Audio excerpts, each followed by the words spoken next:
Some shows talk about one team. Other shows barely talk sports. This show will talk Packers, Brewers, and Bucks. Every day. It's Wisconsin Sports Daily with Steve Sparky Pfeiffer on the Wisconsin Sports Radio Network.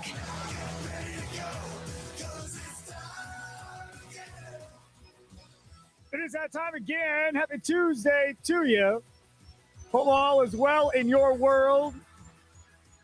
Here on a Tuesday. NFL schedule comes out on Thursday. Leaks galore all over that. We can get you updated on all that stuff coming up at 4:40 because I would guess there's probably going to be even more leaks coming up between now and then to the NFL schedule. Nothing out as of right now on the Green Bay Packers that I've seen, Charlie. Nothing that I've seen either on my end. It's been kept pretty tight. I think it was Kuhn and Rami joking yesterday that they keep everything high and tight there out in Green Bay. So this is no different, it feels like. Correct. So we'll see how this all goes. The one thing we do know is by the time that schedule show releases on Thursday, we'll have the entire Packers schedule probably.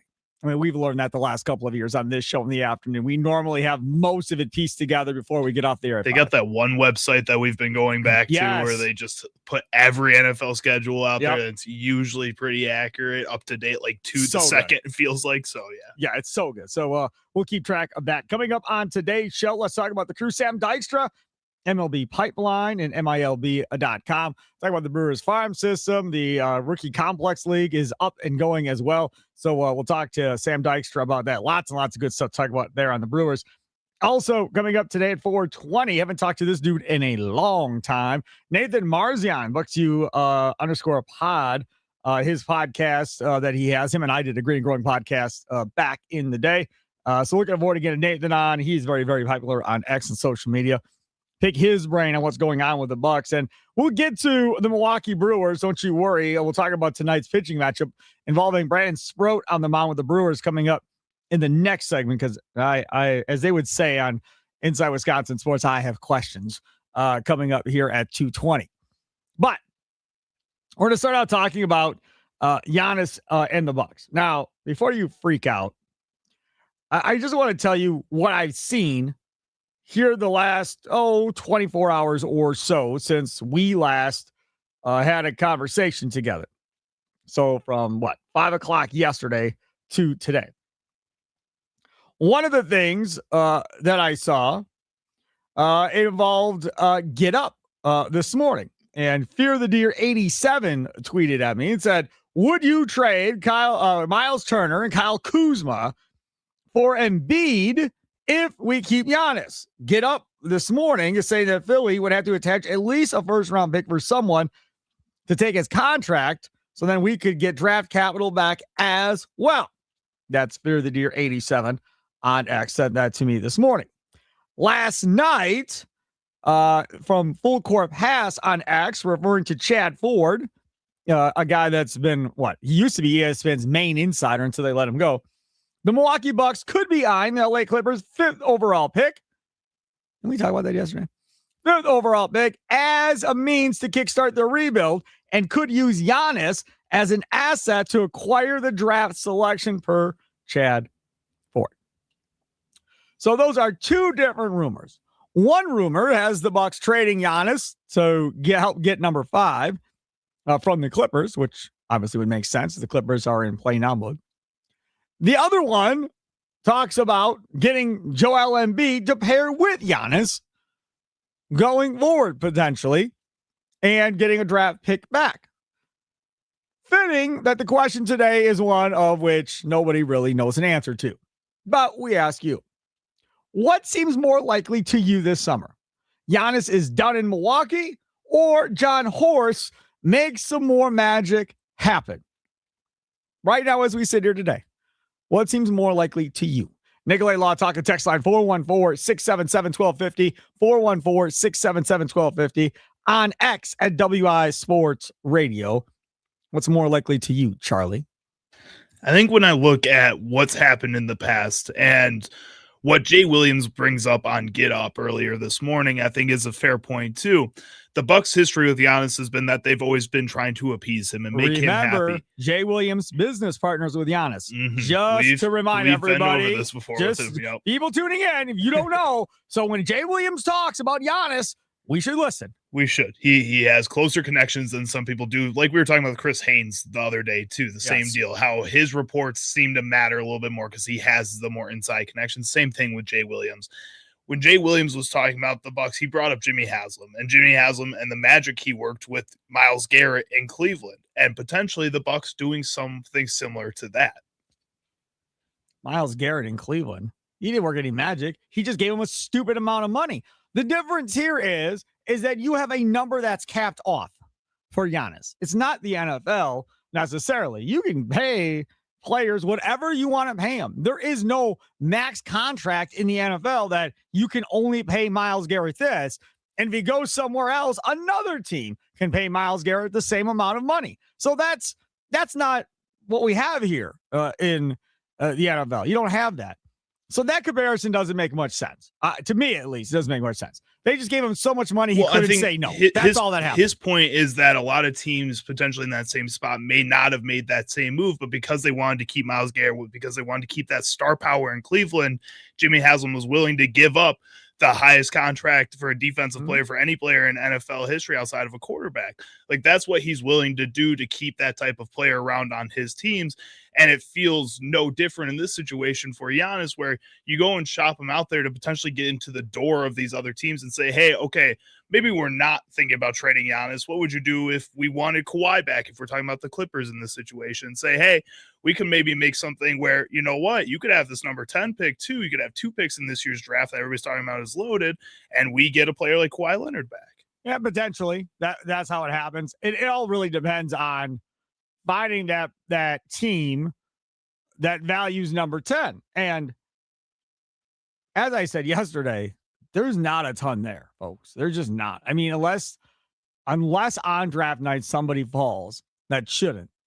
You know, somebody falls, there's going to be a reason why somebody falls. But if somebody falls on draft night, or there's a surprise pick in front of you in the top 9, somebody that was slated to go, 12 to 15, ends up going like 7 or 8, and now all of a sudden you get a really good player that falls to you. Okay, maybe now at that point, once you're on the clock, maybe you have that conversation. Maybe you're having a conversation leading up to this of, say it's the Clippers or whoever it may be, of, hey, if player X is there at 10, I'll cut this deal with you that you want to do. If my player's there at 10, I'll cut the deal. My player's not there at 10, no deal, right? Maybe you have some of that's going on where, that team is like, might be there, might not be there, but I like the deal if my player is there. Because right now, as it sits, and I heard Ty Windish earlier today from the Eurostep podcast. We'll have Rohan Kadi on for that same podcast tomorrow at 2:20. Him talking about he'd stake and pick. And I have no interest in staying and picking, as I said yesterday, because there's nothing there. I mean, Ament's going to be the best player available based on everything that I read at this point. I have zero interest in doing that. I'm not on Ament at all out of Tennessee. But again, that only works as if you can find a team that likes what's there. And a lot of these teams may not be willing to make that deal because they don't like what's projected to be there at 10 anyhow. So if somebody falls on draft night, okay, maybe we reignite the conversations at this point. Now, if the Bucks had 3, the Bucks had 2, yeah, then you could make some big splashy move because everybody in the world knows who's going to be there at 2 and 3. Or at least a good idea who the top 3 players are. So you know that, okay, Boozer's probably going to be there. Devon Thorpe Peterson is going to be there at 2. And then figure out whoever you want the other guy to be if it's not him. That makes things a lot easier. But when you're at 10 and the cutoff for this thing feels like it's 8, in my mind, it's 8, 7, or 8. I just don't think you have as much leverage at pick 10 right now. I just don't. I mentioned this yesterday too, with a lot of these teams that are either in the top of the lottery or even teams that are around the same spot as the Bucks are going to be in the draft this year. I think a lot of these teams can go either direction. And I think a lot of them are going to have to make a decision come draft time. And I think that's to the benefit of the Bucks in a situation where you have the gem of the trade market going into the offseason here in Giannis Antetokounmpo. I think you can look at the teams that are are going to potentially be in on whatever Giannis sweepstakes might actually be out there. You look at like the Warriors, and I think they feel, whether it's true or not, that they can still compete. So they can say, oh, we'll trade for Giannis, or they can say, hey, we might want to blow it up and we want to trade away Steph Curry. Like, they have that option. The Clippers I mentioned earlier, Boston Celtics are in the same boat. Miami Heat are in the same boat. All these teams that could be interested in a star like Giannis could also be interested in blowing it up, and the Bucks could really take advantage of that. What seems more likely to you? Giannis done in Milwaukee, or Horse makes more magic happen? Nicolay Law talking text line 414-677-1250, 414-677-1250.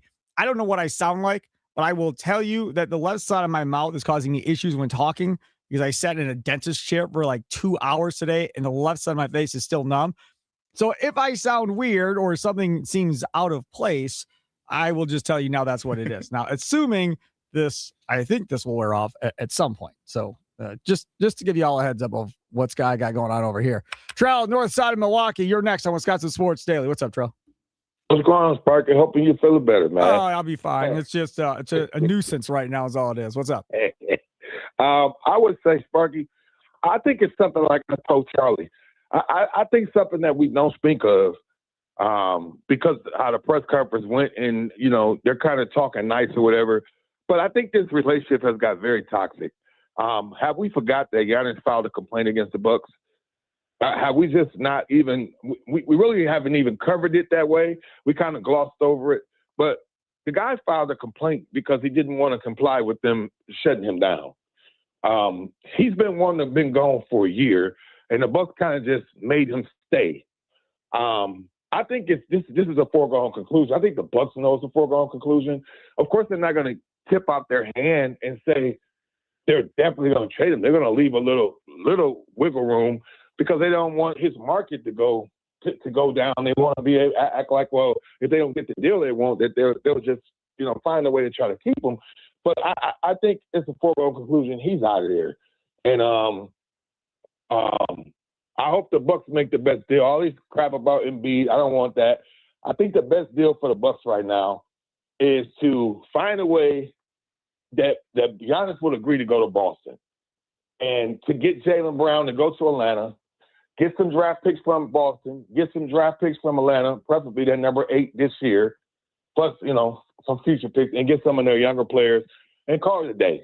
Get about 4 or 5 draft picks, get a couple of young players from Atlanta that could be, role players or whatever, and, start building this team up going for the future. That's the best possible deal because the Miami and the Golden State deals, you get draft picks. We don't know how good the draft picks are going to be or whatever. But the players, it's nothing to write home about. Here you go, Trell. So I got this trade thing sent to me last night. I don't know if the guy made it up or whatever, but Hawks received Sam Hauser, Derek White, Boston second-round pick. Bucks received Corey Kispert, Buddy Hield, Hugo Gonzalez, Rasacher, is how you say his name in Atlanta? Yeah, I'll never get it right. Even if he plays here, I won't get it right. Former first-round pick for the Hawks. 2 Boston first-round picks and in a future Atlanta first-round pick, and Boston gets Giannis. No, I don't. I wouldn't do that. The reason why I wouldn't do that, zero chance I would do that. Trade. Yeah, I'm not doing that because the Bucks would get more if Jaylen Brown is in the trade. Atlanta would give up a boatload for Jaylen Brown because he's under contract for years, and they get somebody to team up with Jalen Johnson. So you're going to get that this year's pick. If they try to keep Jaylen Brown and add Giannis to it, the Bucks are going to get scrapped. Then Let them make them trade Jaylen Brown and make a decision to team Giannis up with Tatum. And the Bucks will get more premium picks from that, and then who cares what younger players they get because we're going to be drafting. Right, exactly right. Trell, thanks for the call, man. I appreciate it. Nicolay Law Talk and text line. What teams are more likely to you? Giannis done in Milwaukee or Horse makes more magic happen? It is 414-677-1250. I got some bunch of stuff coming in here on the text line. One here from the 262. Smarty, all I've heard over the last 2 weeks, and this is one of the deepest drafts in recent history. Is this not true? No. Listen, it's a deep draft as far as how deep the elite players are at the top of the lottery, okay? It's a deep draft from the idea of you're going to get some rotational players here that will probably be on rosters for a while.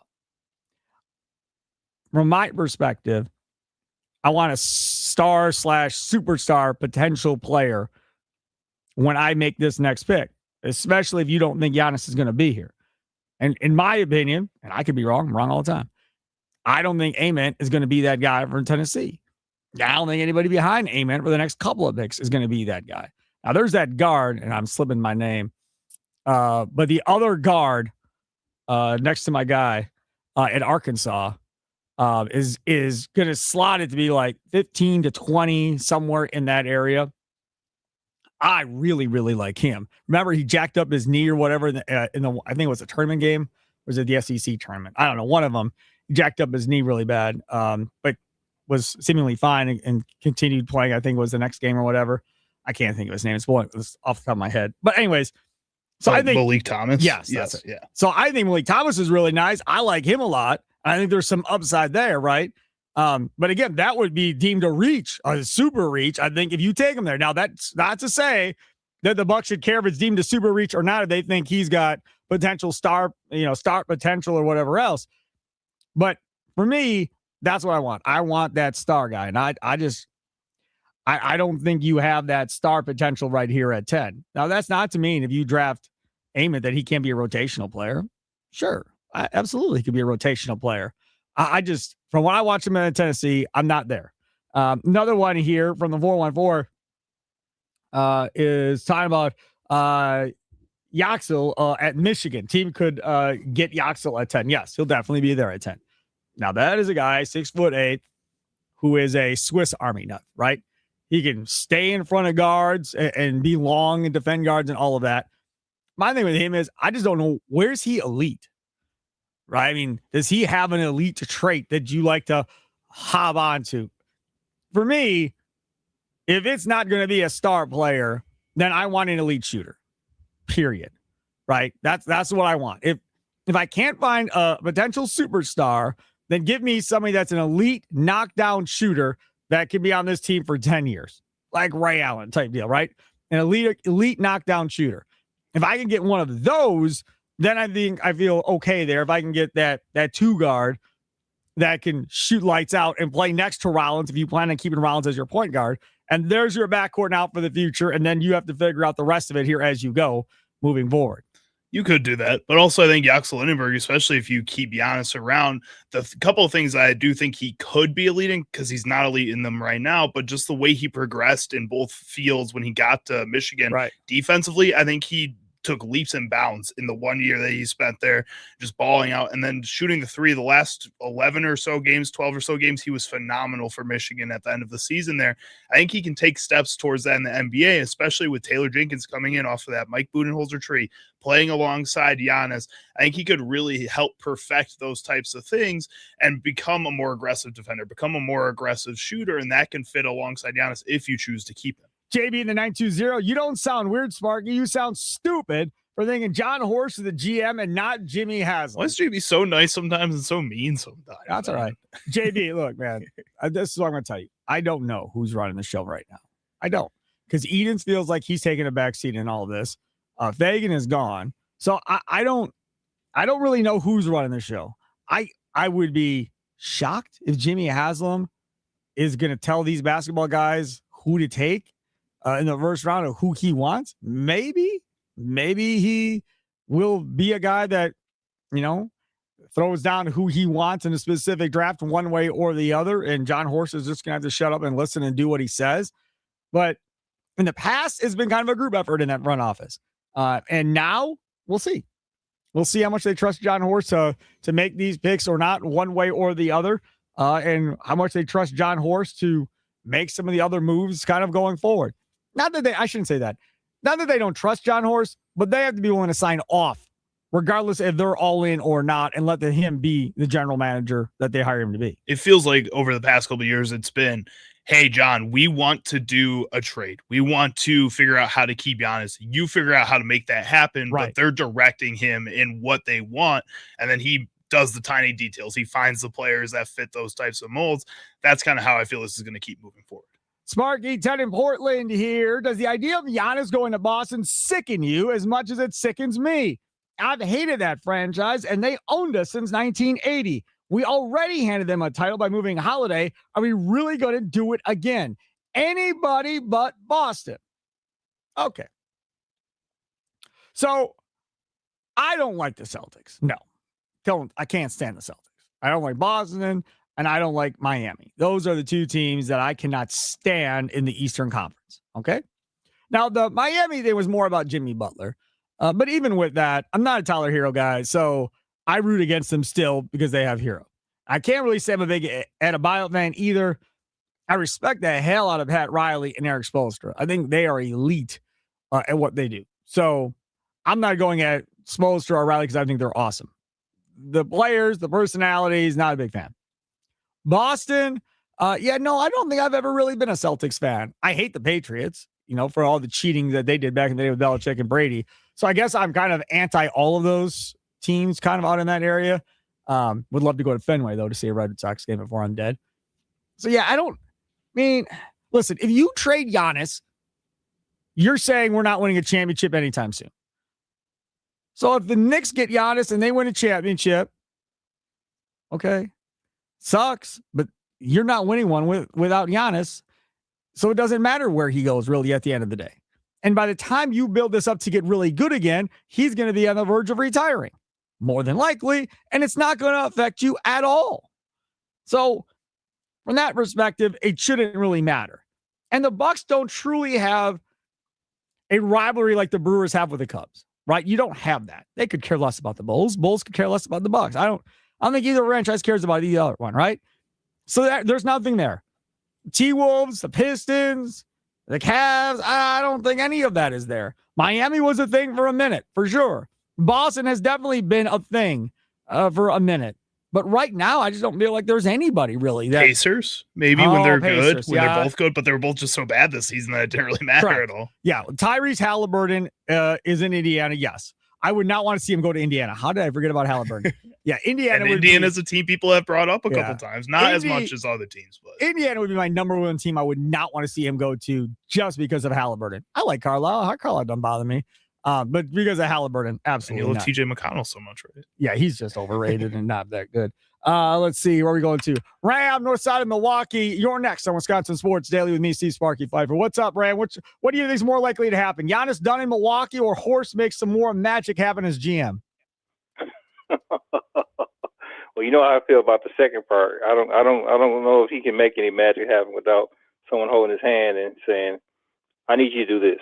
Because I've never seen the Dante and Drew, him letting them go. He should have been gone. Hold on a second. Hold on a second. I got some breaking news here on Wisconsin Sports Radio Network. Christian Yelich reinstated from the IL. Ooh. Tyler Black option to AAA Nashville. So Yelich back from the IL, which is huge for this Brewers team. Tyler Black on his way to AAA Nashville. So a little Christian Yelich back in the lineup. Finally going to get to a full powerful lineup that we've been waiting for. This is a beautiful day. I cannot wait for the lead-up show with Tommy coming up at 5 o'clock. Sorry to interrupt you, Ram. Go ahead. No, you good. I'm with Brewer information. Yeah. I just want the Brewers to stay healthy and try to, what Pat Murphy doing is playing people so you don't wear nobody out, and let us get to the dog days of August and see what we got going on. And we getting ready to play for October. I'm with that. But this injury thing, we just got to get out of that, get from in front of that, because that happens. But I think outside of that, from what we've seen, the Brewers is right there. I mean, they right there. They right there. They are right there. I hope this is the World Series year. I really do. Yeah, we'll find out, Ram. Thanks for the call. Appreciate it. A couple more texts coming in on the Bucks as well. Let's see, 920. Amen. You might have some patience for him to develop and match his game to the NBA style. His potential is crazy good. Yes. The word potential. And that is what is same with the Packers. That's man. What's attached to a lot of NBA draft picks, right? When you're super young, it's potential, upside, what can they be, and so forth.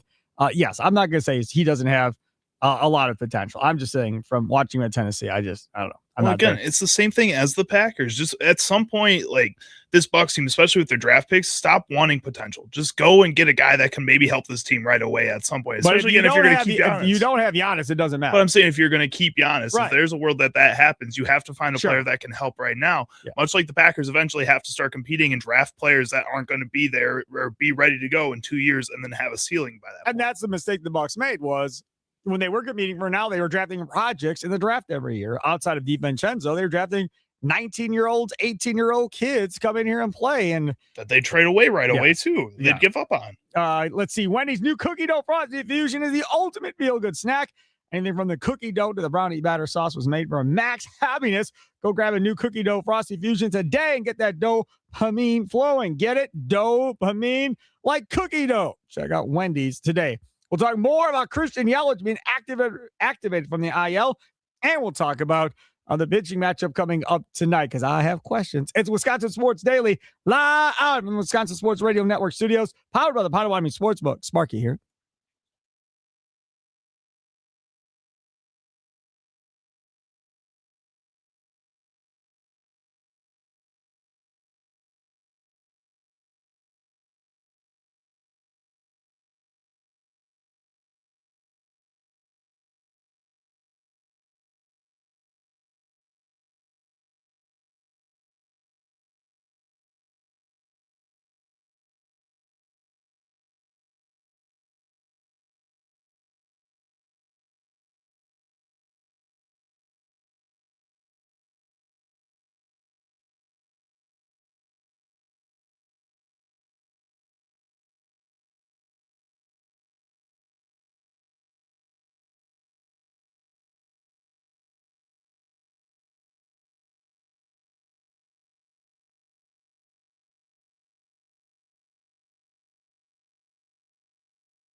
Welcome back. It is Wisconsin Sports Daily.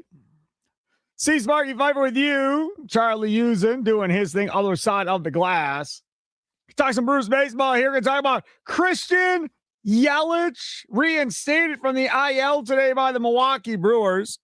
Tyler Black option to AAA. Before we do that, step up to the plate, take a shot at winning major prizes in the $300,000 Big League Series at Potawatomi Casino Hotel, Milwaukee. April through June, you can win a share of $300,000 in prizes. All monthly promo entries count towards grand finale drawings on June 26th.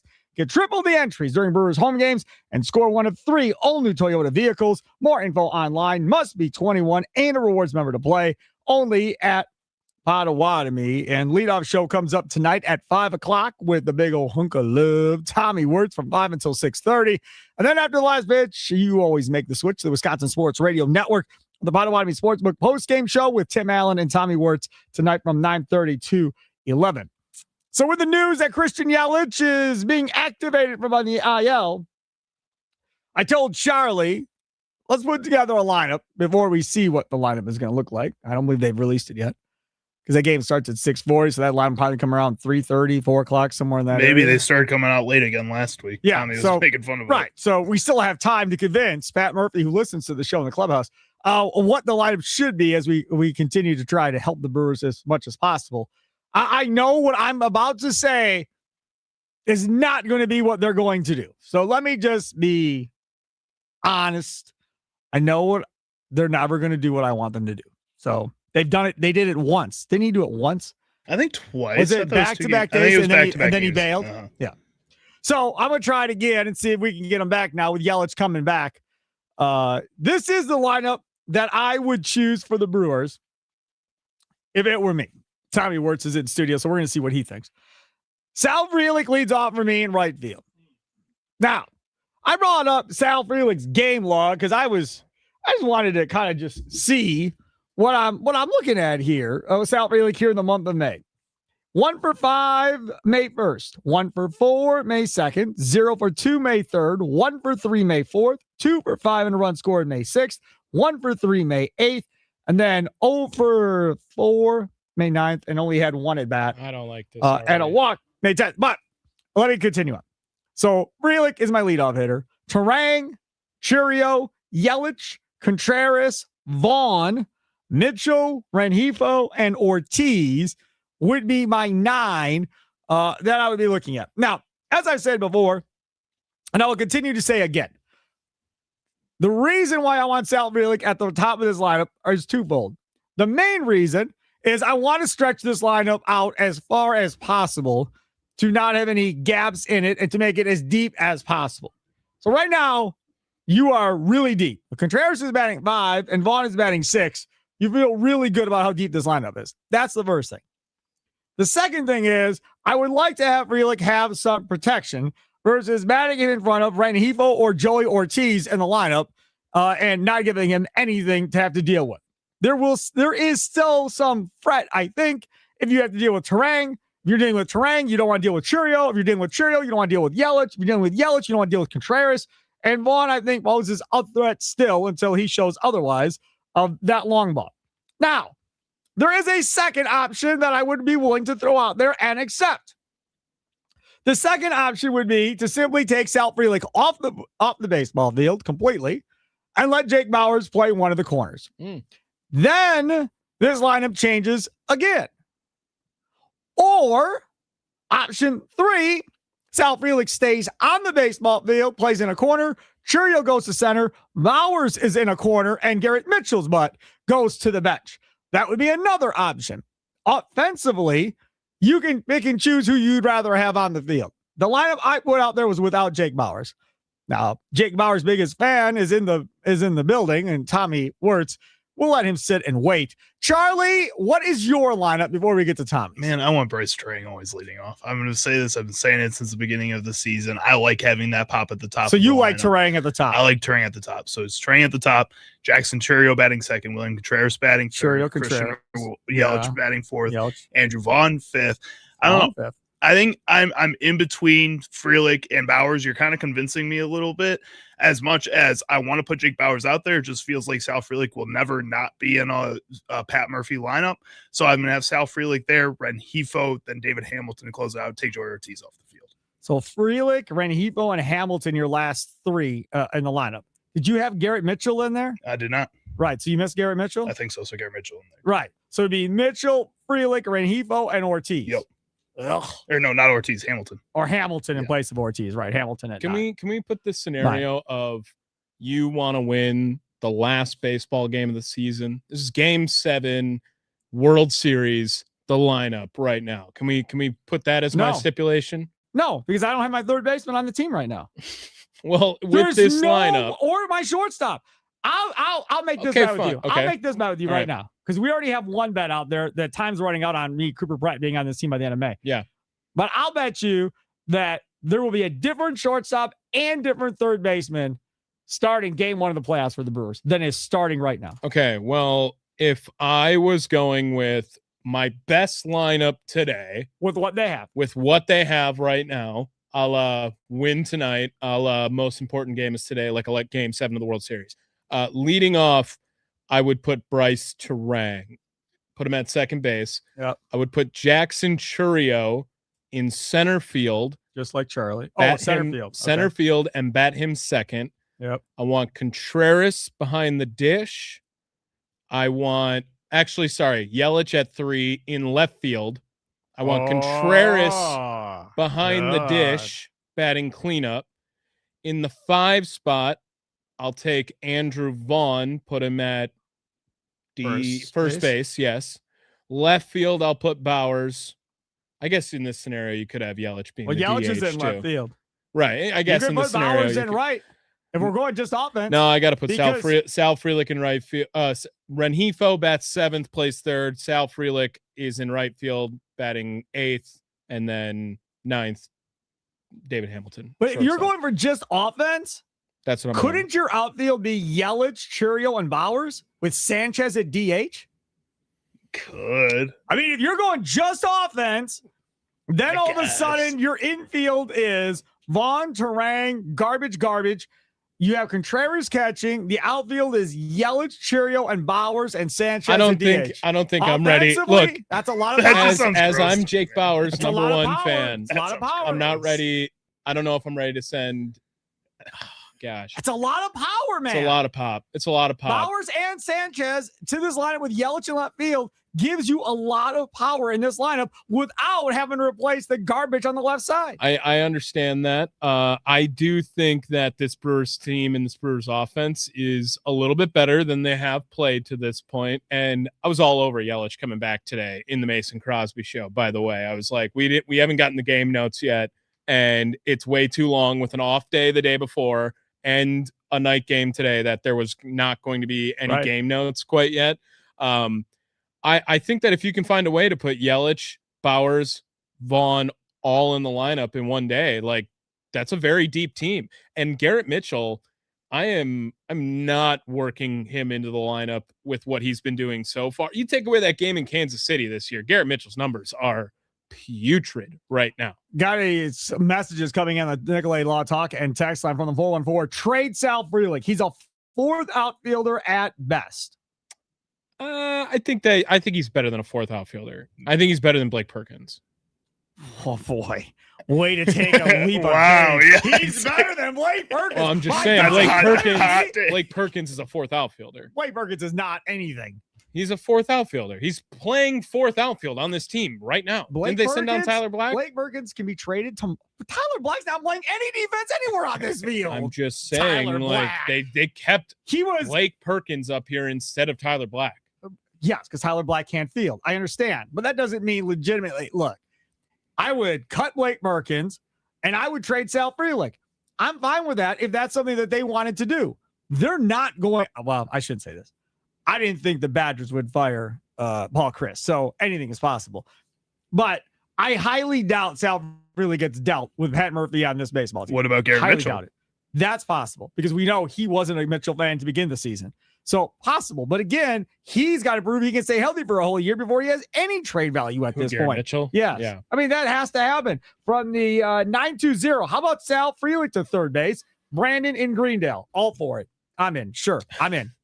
I was in on this last year. I actually want Yes, I'm Yelich in. to play shortstop too. That's what I think. We should do that. Yelich should take Frelick's some reps at shortstop. Frelick took infield reps in spring training last year. Last year. I don't care. That ship is gone. In spring training. No, too. you're right. Yes. But if we're talking about getting the best offensive weapons on the field at one point, yeah, sure. I'm all for Oh my listening God. to that. I can't believe that we've gotten to May 12th and we're like Sal Frelick, better offensive option than Luis Rengifo. From the It has been 414, so bad. Blake Perkins is a seventh outfielder.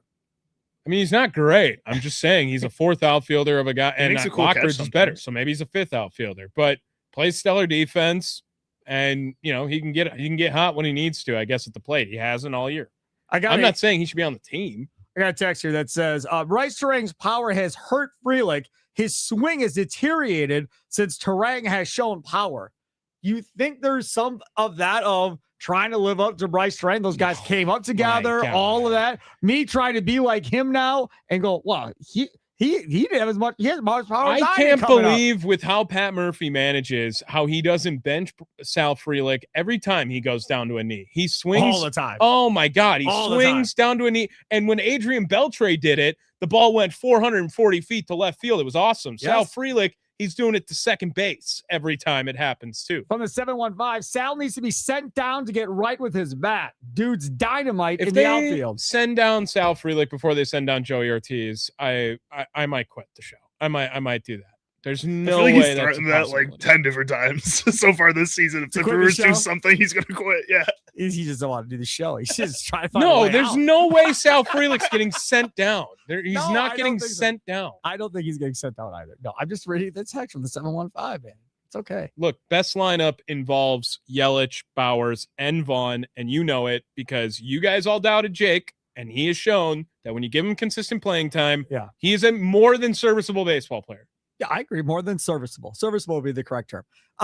Charlie, there's one other thing, and we should play a game. Oh no, With I people hate where this is going. that people that watch Tommy Wirtz on video, Uh-huh. like every time he does an eye roll, you should have to do a shot. Oh yeah, because he did at least 4 of them in this past Easy. conversation. Oh, easy. You are the king of the eye roll. You do so many eye rolls. I do. Oh my God, yes. Oh yes. No. No. Yes. You can't see your own eye rolls because you're rolling your You're eyes. rolling your eyes. You can't see it. I'm looking at the camera and looking back at Sparky. That's I'm telling why you. the camera is on a peripheral angle when right here. when That's why Sparky there's read eye the roll. Frelick the third comment, you rolled your eyes so Yes, hard. he rolls his eyes hard. He does. I'm telling you, post gamers, if you're watching the video, just take a shot when Tommy rolls his eyes. Well, with Tim, sometimes I have to. Yeah, that's so you look have at to. Tim. Oh my God, have you heard it?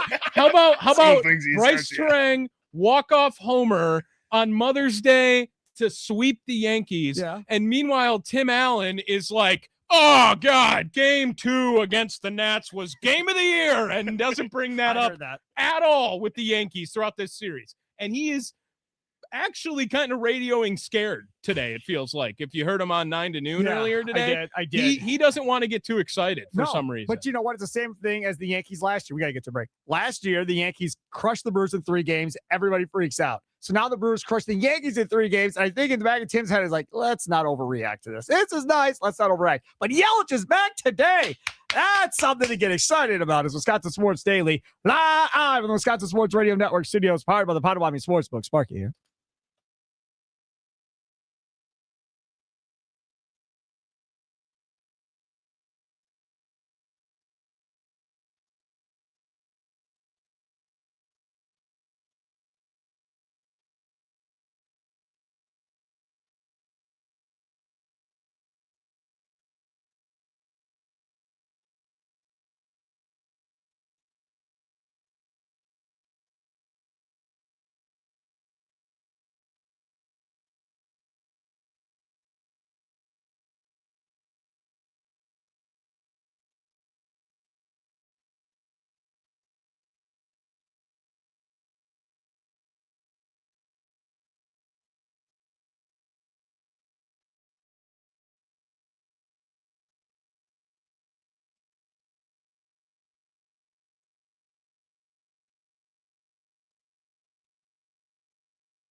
Love me some Rush.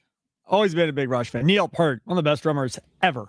I think the only thing I know about Rush is that they were featured in an episode of Trailer Park Boys, which I'm positive you don't know what Trailer Park Boys is. I absolutely do not. No, that's the only thing I know. It's this really weird comedy show on Netflix. It's hilarious. It's awesome. Shout out Trailer Park Boys. You would not like it. Shout out? Do they listen? Do we know these maybe. people? Do you know if they listen or not? You never know. I don't even know who they are. I can't potentially say if they listen or not. I don't think I don't even know who they are. You would not like Trailer Park Boys. I will say that I did not see that last segment talking about Yelich. First of all, we weren't even going to do that as a segment. We were going to talk about Chad Patrick or Sproat, who should be in this rotation. Obviously, we don't have time for that now because we're coming up on the top of the hour. But I did not see it becoming a Sal Frelick bash session, which is essentially what it turned into. I got another text in here, 414. Frelick has serious flaws in his swing. Man, people are getting mad at Sal. I mean, it kind of has to start being. I don't know if it's mad at Sal more so than they start seeing when this lineup is fully healthy that guys need to start getting edged out a little bit. And Sal Frelick has played like he's one of those guys. Garrett Mitchell has played like he's one of those guys. I think eventually the Brewers may have to make a decision on Jake Bauers or Gary Sanchez. And if they really need to keep both those guys around, like there's going to have to be questions that need to be answered with this lineup getting healthy. If Jake Bauers can play average in the outfield, and if Yelich can be on the outfield from day to day, your best lineup is Bauers, Yelich, and Churio offensively, and Gary Sanchez DHing, not catching, DHing, and then Contreras is catching, and now you have a legitimate deep lineup with power. Then when you go out and acquire a third baseman that can hit, and you bring up Cooper Pratt to play shortstop, all of a sudden this lineup looks a hell of a lot better than it does right now. And with it being what it looks like right now and what it looked like, a couple weeks ago, even worse, to sit here 3.5 out with a chance to be in position to potentially be in first place maybe by the beginning of June, middle of June, that's amazing. It's Wisconsin Sports Daily, live on the Wisconsin Sports Radio Network studios, powered by the Potawatomi Sportsbook. Let's talk about the Crew some more coming up next. Sam Dykstra, MLB Pipeline, joins us. Don't go anywhere.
Time for your fan weather forecast, brought to you by Integrity Exteriors. 65 degrees, cloudy skies right now. Doesn't look like there's any rain in the forecast for the rest of this evening in the area. Low of 44 degrees.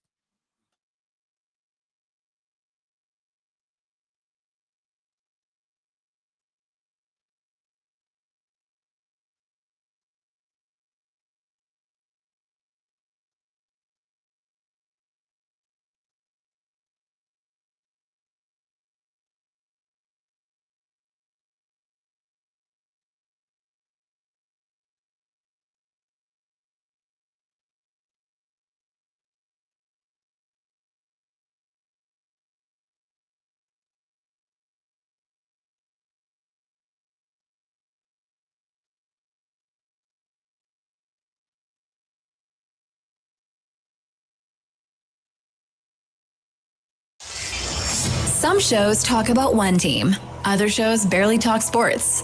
This show will talk Packers, Brewers, and Bucks. Every day. It's Wisconsin Sports Daily with Steve Sparky Pfeiffer on the Wisconsin Sports Radio Network.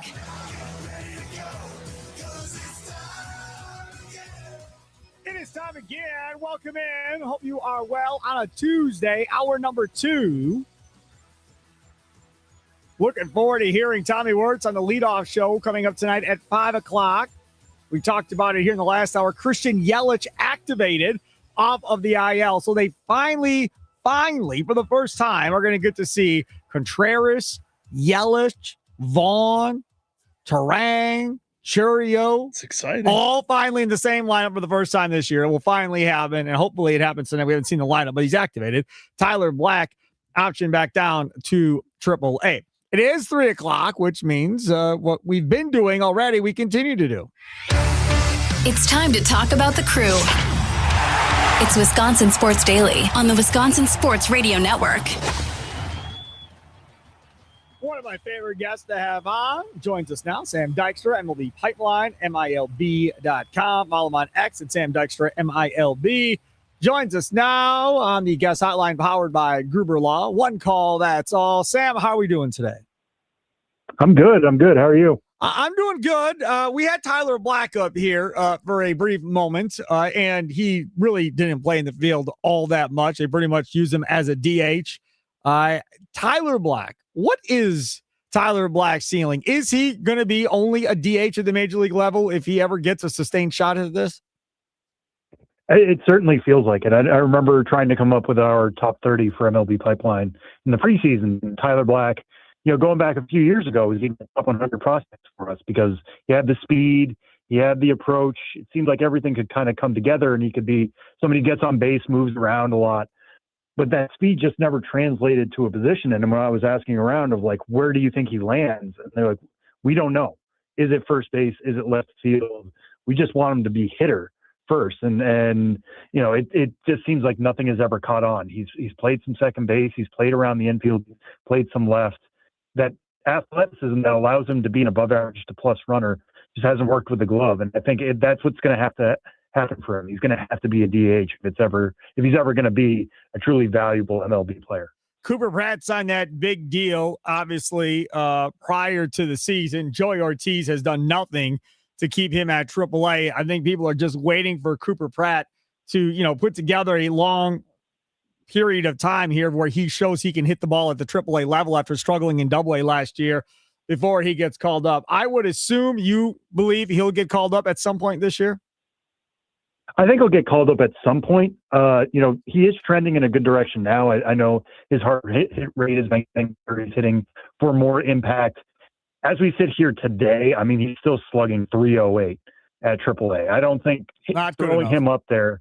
Yeah, it's not to the point where he's really forcing the issue. I know the extension, even more so than our top 100 list, right, really put him on the radar for a lot of people who aren't following prospects day to day like I am. I get that. And the defense is certainly good enough. I mean, I think he's somebody who's a little bit less of a defender than Joey Ortiz, but certainly could do a job right now in the major leagues.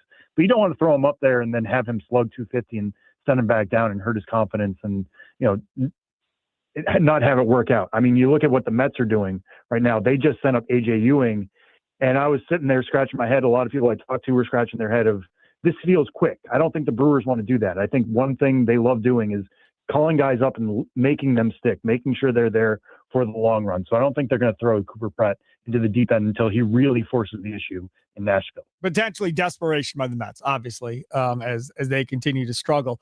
One guy that has shown some power and some slugging, maybe a little bit slower of a start, but is starting to pick it up. It was Midwest Player of the Week, 2 home runs and a triple on Sunday. That's Andrew Fisher, who, again, I would be surprised if he's not up to Double-A by July. Yeah, I think that's the timeline that the Brewers certainly wanted. I know he is a very competitive person. If you ever get to interview him, that's going to come out very quickly. And he was somebody who I think probably wanted to be in Biloxi to start this year, but the Brewers just had too many corner infielders trying to sort through. They really wanted him to bang on the door. And it's been really fascinating following his first full season here because the power is certainly playing. He's slugging .623 right now. You mentioned the homers are coming around, 9 homers so far. He's got 18 extra bases and 29 hits total. So when he gets the bat on the ball, in fact, it's going all over. It's really, really good. But he's swinging and missing a lot. The strikeout rate right now is 36.5%. When I checked his in-zone contact rate through his first 20 games, it was in the low 70s. That's like Spencer Jones territory with the Yankees, who we have major questions about. But Spencer Jones is hitting the ball 117, 118. Andrew Fisher isn't quite doing that. And Andrew Fisher is doing that at high A. He's going to be more vulnerable to swing and miss at Double-A, Triple-A, the majors if this doesn't fix itself. So there are some question marks now that we didn't have necessarily a few weeks ago, but the power, it continues to weigh you because when he gets the wood on the ball, it's going a far, far way. One guy that we were all excited about, Luis Pena, still, I believe, waiting for him to come back after he lost consciousness a couple of weeks ago in the dugout in Appleton. So no need to talk about him. Couple other guys down in that A team, Marco Dingus and Josh Adamczewski, both top 10 prospects for the Brewers. Yeah, Josh Adamczewski, I mean, was somebody who really, both of these guys really put themselves on the radar last year. Josh Adamczewski has continued to hit, 299 batting average right now. His OPS is above 1,000. It's 1007, 7 homers on the year. I mean, it's been really, really good. And Marco Dingus, I continue to say this. I mean, I think he has the best bat speed in the entire organization. I think he's a Double-A hitter right now who is a high A catcher, if that makes sense. You want the catching to kind of come along, and that's something that the Brewers knew was going to be a long-term process with him coming out of Florida State. He was primarily a DH there, coming off of an illness, slowly building up. He doesn't have a huge catching frame, but he certainly has the arm back there. And if he becomes a potential everyday catcher with that bat, it's really, really special. Josh Adamczewski is kind of going the other way. You know, they drafted him maybe as a second baseman. He basically had stone hands there when I watched him defensively last year. That was the biggest drag on his profile. So they've stuck him in left field first in the Arizona Fall League. That's continued. And I think that just helped him focus on the bat. And this is the above average hitter that I think many thought he could be coming into the year. And maybe he's even ahead of where I expected Adamczewski is. And he's certainly pushing for Biloxi as well. Speaking of surprise and ahead of where you expected, did anybody see the power coming from Luis Lara at AAA? No, that was one that's been very surprising. I mean, listen, looking at the data right now, I don't want to say he's going to be a future 20 homer hitter. Like, he's getting the balls to sneak over the wall in the right way. And, you know, it's funny to look at where he is now in terms of his home run total, which is 7. I would have put his ceiling at like 7 to 10 coming into so the fact that he's already at 7 on May 12th is really, really interesting. He is hitting the ball harder than he has before. He still hits it on the ground a lot, but you think about how special a defender he can be in center field. It's plus defense out there. It's a plus arm. He just needs to get to like 10 to 12 homers and have that really good in zone contact rate that he does. Maybe be like a 280 hitter with 390 slug, and with the defense being so good, that's really, really valuable. And that's somebody you can stick in center field for years and years to come. What about Braylon Payne? I mean, that was a high draft pick for the Brewers. He's with the Timber Rattlers too, another outfielder. And I remember when they drafted him, they talked about great athlete and potential really good defender, but they were waiting on the bat. Yeah, and that is basically what bore out last year. I mean, if you look at some of the numbers, it was a lot of swing and miss. But surprisingly, given his profile, being a supremely athletic guy, supremely fast, You watch some of his at-bats, it almost looks like he's bailing out early to start running towards first base. But when he got the bat on the ball, the exit velocities were extremely loud, and that's actually continued this year into high A Wisconsin. There's still going to be some swing and miss there.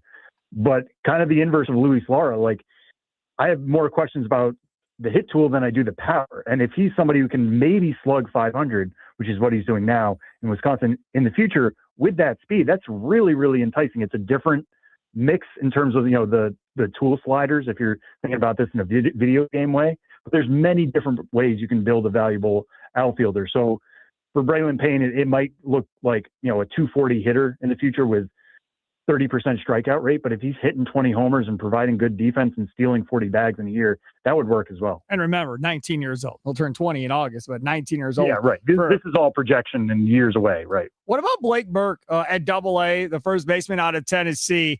I saw a thing that said he was really working on getting more athletic, and you've seen it already with the number of stolen bases that he's already accumulated this year compared to the first couple of years. Yeah, I mean, I'm not going to say he's Luis Lara. No, he's a big dude, man. He's a big dude. Yeah, he is a big dude. It is fun to look up. Same thing, with Luis Lara, looking up and seeing him have 7 homers, looking up and seeing Blake Burke have 12 stolen bases in 13 attempts. So this is not him just like running 25 times and being thrown out 13 and just making it, a total situation here. He's being a base bat. Credit for that. If you watch him hit, everything is geared to hit home runs. Yep. It looks like he's swinging in a home run derby every time he's up there. And to his credit, it's worked really well. He comes from an SEC background. He has seen really good pitching in the past. That's continued this year into Double-A. I think that's helped the transition. It was really interesting last year, watching him at high A Wisconsin, and it was a lot of ground balls. And I thought, well, that's not good. You can't be doing that if you are that slow, Blake Burke. And if you need to lift the ball, get it in the air. Doing that a lot better. He did that a lot better at Biloxi at the tail end of last year. He's doing it a lot better now. I mean, it's getting to the point where you're going to have a difficult conversation with Luke Adams is up at AAA, but he hasn't played in a bit. Brock Wilken is having a down year there. Reason why Burke is at Double-A is because they, again, have too many infield options. He's not somebody who can go over to third base. He's going to have to be an everyday first baseman. Are we at the point where he's now exceeded those guys and moved ahead of them in the rankings and become more of the priority first baseman? It's certainly trending that way. I mean, the other thing is, you look at his numbers, 15 stolen bases last year. He has 12 already this year. Okay, fine. Home runs, 16 last year. He's at 11. We're in May, Sam Dykstra. I mean, this is a guy that might be able to hit 30 home runs. Yeah, I mean, that's always kind of been in the tank for him. Like, you always thought, he could be a plus power hitter at some point, given what he saw. I will say, you look at the splits for him, 6 of those have come in Biloxi, but he's slugging 671 at home. He's slugging 475 on the road. Biloxi, I know, isn't an elevation place. It's literally on the beach, pretty much. It's at sea level. But that ballpark is a little bit more hitter-friendly than you might expect, so I'd be interested what happens to him when he goes to AAA. But still, we've seen guys go to AAA and their slugging numbers get even better. Look at Luis Lara. So there's still some room to grow here. I do think he has 30 homer season in him. So Sam Dykstra, MLB Pipeline, MILB.com. One of my favorites to have on the shows. We talk about the crew here on Wisconsin Sports Daily. Steve Sparky Pfeiffer with you. They have the Complex League going now, which is essentially empty stadiums down in Arizona with all these young guys that are all playing down there. Anybody stood out early for you? They're, a week or 2 weeks into this thing? Yeah, they're only a handful of games into it. But I will say, one of the things about playing those games in Arizona is that sometimes they move them into the major league fields in the Phoenix area. So those places have StatCast data, going back to spring training. They have all the cameras there. So sometimes you'll get some information that comes out. And just the other day, we saw a game in which Alexander Frias hit a ball 117. Yep. That might be a hot reading.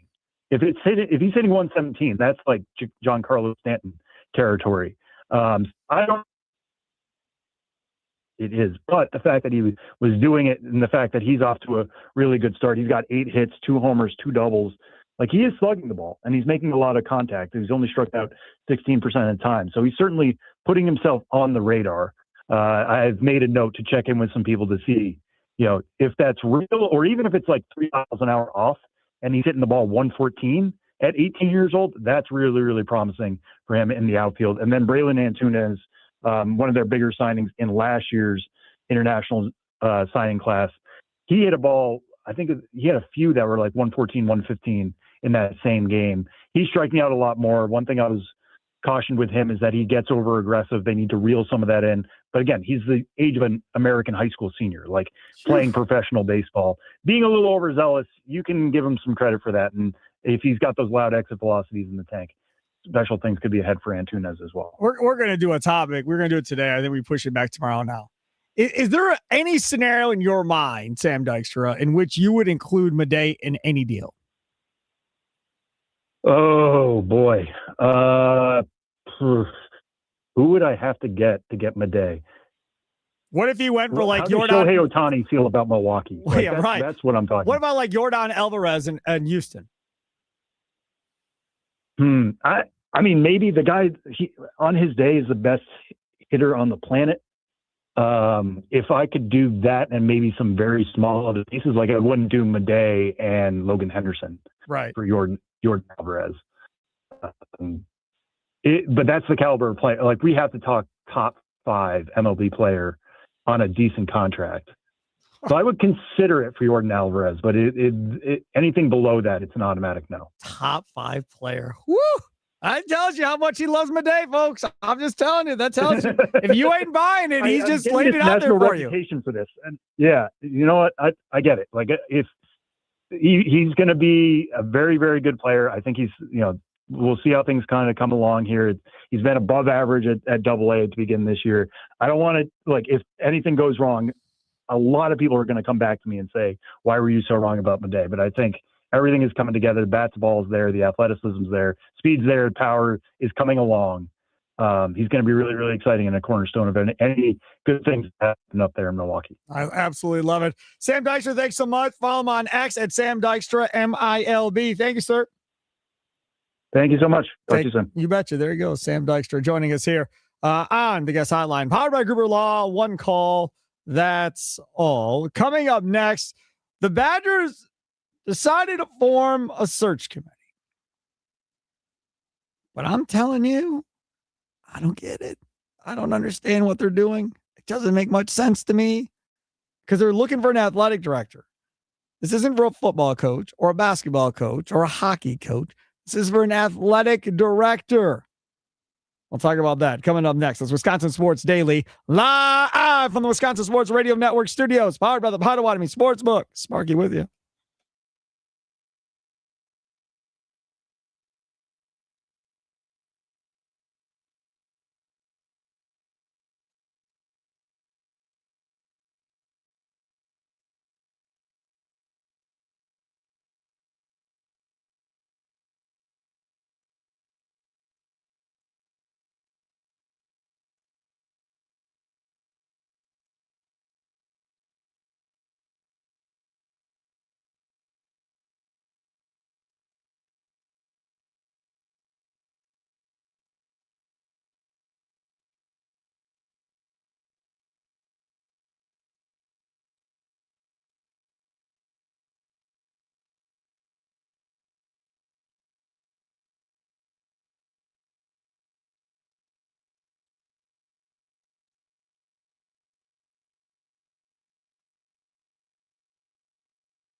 Welcome in. It is Wisconsin Sports Daily. Steve Sparky, Viver, Charlie Usen. Thanks for hanging out with us. I got a text earlier before Sam Dykstra came on, the Nicolay Law Talk and text line from Nick the Mailman. Yeah, Charlie, Trailer Park Boys is hilarious. It is. I couldn't What tell you is it? I couldn't tell you the name of like any of the actors in it. They're all from like Canada, but it's about like this group of guys, about like 3 of them, and there's a bunch of side goofy characters and stuff, but they live in a trailer park and they just go around and they sell illegal drugs and other things like that, and they just get into hijinks all the time. Yeah, it's hilarious. I love it. Ricky and Julian, those are the main characters. There's a guy named Bubbles. Bubbles. Yeah, he has really like thick glasses. That's why they call him Bubbles. You might like it. Like, I don't know. I'm not guaranteeing you won't like it, but I'm pretty sure you wouldn't like it. Okay. All right. Maybe if I get bored and is it on YouTube or something? It's on Netflix. Oh, I don't have Netflix. Oh, So never I won't be watching it. Okay, so I want to talk about what's going on with the Wisconsin Badgers. Mainly Madison, maybe not the Badgers football program or basketball program, but Madison in general. So there was a report earlier today from Adam Rittenberg, who covers Big Ten college sports for ESPN. And says Wisconsin will use a search firm and a committee that includes coach GM Chris Ballard and former Badger basketball star Michael Finley to identify the school's next athletic director. And immediately when I saw this, I was like, now how in the world is Chris Ballard tied into Madison? Not realizing that this dude graduated from Madison in 1993 and played football at Madison. I don't remember that either. So that's how Ballard is tied into the Wisconsin Badgers. Plus, they have Rob Chancellor, who is the vice chancellor for finance and administration, a 1992 UW-Madison alum. They have Megan Dugan, Dugan, director of player development for the New Jersey Devils.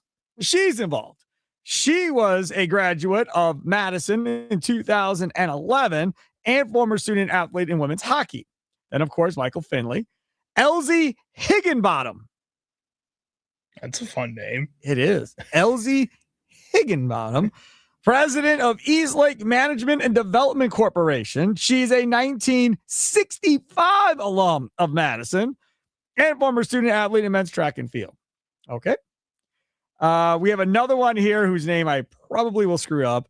Marihia Pentka, maybe? Senior Associate Athletic Director for Sports Administration, Wisconsin Athletics, graduate of Madison in 1995, former student athlete in tennis at Madison. Michael Shannon, co-founder and former chairman, CEO of KSL Capital Partners, and a Madison alum of 1980. He is also a member of the Wisconsin Foundation Alumni Association Board. And William Smith, current men's soccer student athlete, president and chair, Student Athlete Advisory Committee. I think it's just like Maria. So you have a soccer player that's playing right now. Is it Maria? I think I'm just looking at Maria Pienka. I don't know. It's Marija. I have no idea. Anyways, doesn't matter. So William Smith is a current men's soccer player. So they have a current student athlete as part of the search committee to find the athletic director. Now that I'm good with. I'm cool with having a current athlete involved to hear the athletic director interviews and all that and figure all this out. This is my thing. If you were asked by, I don't know, Barry Alvarez, whoever, to put together a search committee for Wisconsin to go find a athletic director, who would be on your search committee? You don't have to give me all these names. How many people are on the search committee? 3, 6, 8 people? Yeah. I don't need 8 names, but just give me like 1 or 2 names that you would consider putting on this search committee to find a new AD. Now, clearly, they have an agenda of half have gone to Madison and graduated from Madison or whatever. I will tell you, for this exercise that we're doing right now, your person that you nominate does not have to have gone to Madison. Okay? Does not have to have gone to Madison. You can pick somebody else. I just want to know who you think would be on your list of somebody you would trust to find the right person to come run the athletics department at Wisconsin, right? Who would that be? Nicolay Law Talk and text line 414-677-1250, 414-677-1250. Of course, on the social, streaming live on X, YouTube, and on Instagram live at WI Sports Radio. Come check us out there. Charlie Usen, what say you? I think there's a lot of people, and I've seen them quote tweeting this, saying like Joe Thomas and JJ Watt and getting these guys that are like current or former NFL players, NBA players. I saw one that was Frank Kaminsky, which I just don't like. Like, I don't think any of those guys really give you the same kind of insight that maybe a Michael Finley does when he's working in the front office of any of these places. I don't like the one name that I guess I'm kind of, I don't think I'm surprised that it's left off, but like just Barry Alvarez being in the room for some of these interviews, like that feels weird that they don't have him on this list. And I feel like that's something that would make him mad based on the way he's reacted to some of these things over the past few years. Like, I don't know. Like, I'm not surprised he's not I don't think Barry's way of thinking is as up to date as it maybe should be, but at the same time, still weird that they left him off. I don't think it's weird. I think I got a pretty good explanation for why they probably left him off. Again, no inside knowledge, just using my brain. They don't want Barry to have a finger on whoever they hire as AD. They don't want Barry to be pushing guys or women around that's the athletic director because it's one of his guys or women that are AD. They don't want Barry to have the power on the AD, right? Barry had some power probably with McIntosh. But they don't want him involved in this one because they don't want that person to have to listen to Barry Alvarez and what he would do and so forth. The problem is Barry Alvarez is doing media. So unless he stops doing his talk show in Madison, this ain't going to change anything. He's going to be even more hypercritical than he was before. I agree with you. I would have had Barry on this list. That's one of my guys on this list. 920, Sheboygan's own Sam Decker from Zach in Sheboygan. Sam Decker's another one. Now, you have to think of it from this perspective. Is it just famous athlete for namesake on there to determine who it is? Do you want somebody with a business acumen who's helped build a program of some sort, college, pro, or whatever, and knows what it is? Because there's a lot that goes into this. Number one, it's got to be somebody that's a great leader. That's the first thing. Number two, it's somebody that's got to understand the finances and understanding how to get money. Because you can say whatever you want, but being an athletic director nowadays is about fundraising as much as it's about anything else. And how can you get more money in? Nobody is more connected than Barry Alvarez. He knows where all the bodies are buried. He knows all the old guys with all the money and all the old women with all the money. Right? Yeah. I mean, to not have him involved seems a little nutso to me. Now, here's another one. 715. Troy Vincent. Makes good sense to me. Right? Former Badger. Been involved in the NFL for a number of years from a management standpoint and a business standpoint. Makes some sense. Not the guy that I want, though. I'm fine with it. You can 8 people. You can have Troy Vincent on there. I'm not going to argue about it. 262. I'll take the two best guys we know at finding talent: Nat Arnold and Brian Gutekunst. These guys have a knack at success without having a personal interest or too much skin in the game. That's from Ziggy. I think that's a fair take. I was going to say something along that lines too. Having somebody who just doesn't have that same connection to Wisconsin and just has more of an analytical view of it, somebody that's done the job before. I like both those guys. I don't know if it should be but one of those guys, but just having somebody that's not having that direct connection, that direct tie, that won't be maybe as emotional over some kind of decision here to help kind of even things out. Yeah, emotions is definitely a part of it. You're right about that. Brian in South Milwaukee, you're next on Wisconsin Sports Daily with me, Steve Sparky Pfeiffer. Brian, who would you want in the search committee to find the next AD for Wisconsin?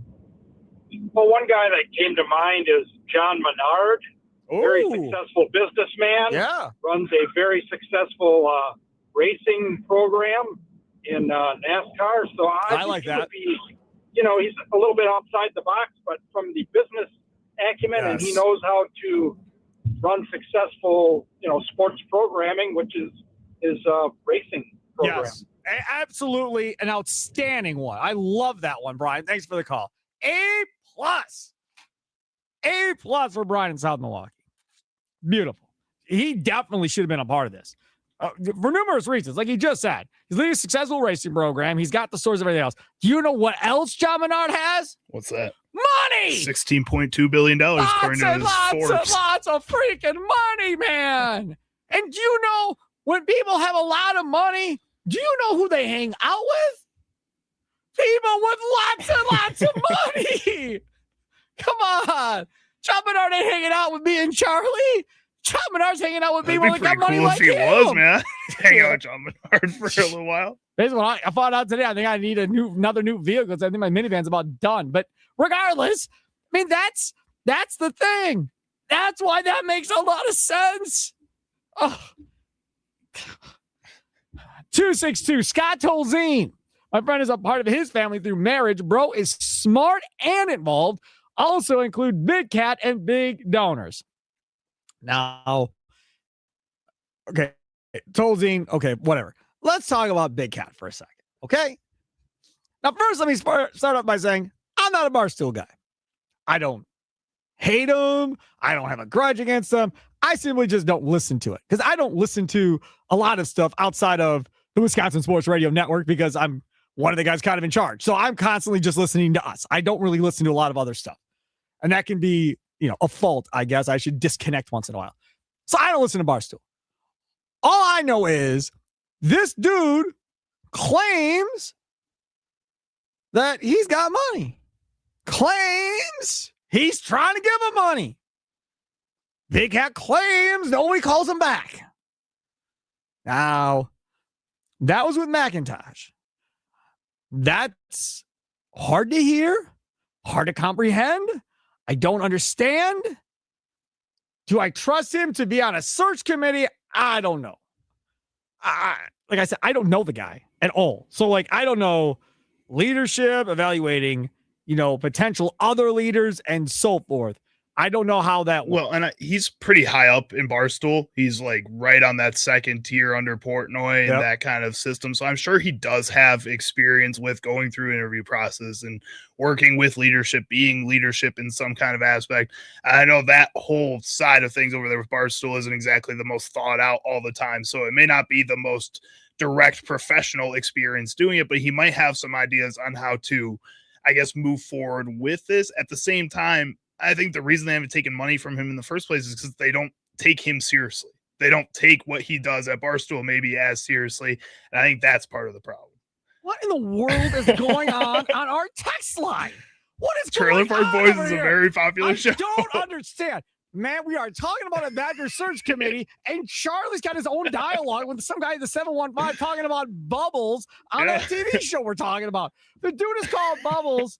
As Charlie puts it in the text message back to this person, he likes blowing bubbles for the kiddies with his bubble machine. Yes. Man, I'm not watching this. And he said nailed it because I was right. Yeah. I'm out. No. It's awesome. Bubbles likes kitties. He makes a motel area in the trailer park, and he's got a bunch of cats there and stuff, and some other stuff happens because Ricky and Julian get in trouble. I don't need all that. No, it's a great show. Great show. Blowing bubbles at cats. What are we doing here, man? What are we doing? No. From the 414, Joe Thomas, Sam Decker, Melvin Gordon, Mason Posa, Tommy Wirtz, and Cole Canfield. Tommy Wirtz for sure, man. No. Tommy Wirtz. Why not? No. The other ones, sure. I'll give you who I think before we get to Charlie Sands today. Mark Murphy. He was at Northwestern before he took the Packers job. He's been at a university. He knows the inner workings of university. He helped build Titletown District with everything that he put together out there, finding the sponsors, finding the owners, doing all that stuff to make money. He's shown he can do it. I don't understand for the life of me how you wouldn't have that guy put into this. And the reason he's not, obviously, is they got got some goofy rule, or you got to be graduate of Madison. That's why he's not involved.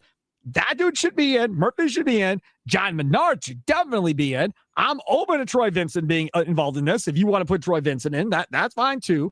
I mean, but Menard and Murphy, Menard's got all the money.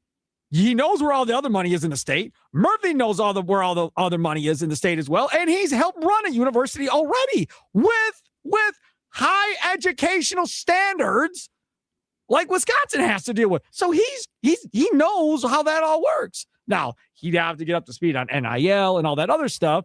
I'm not asking for him to be the AD, but he can help find the right person who he thinks is capable of doing everything needed for the job.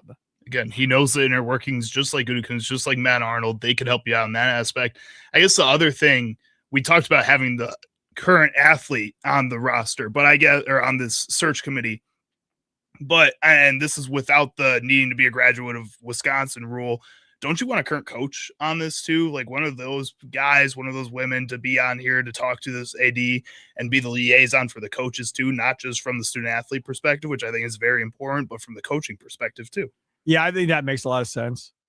If it's the hockey coach, if it's the basketball coach, not the football coach, because we don't know how much longer he's going to be here.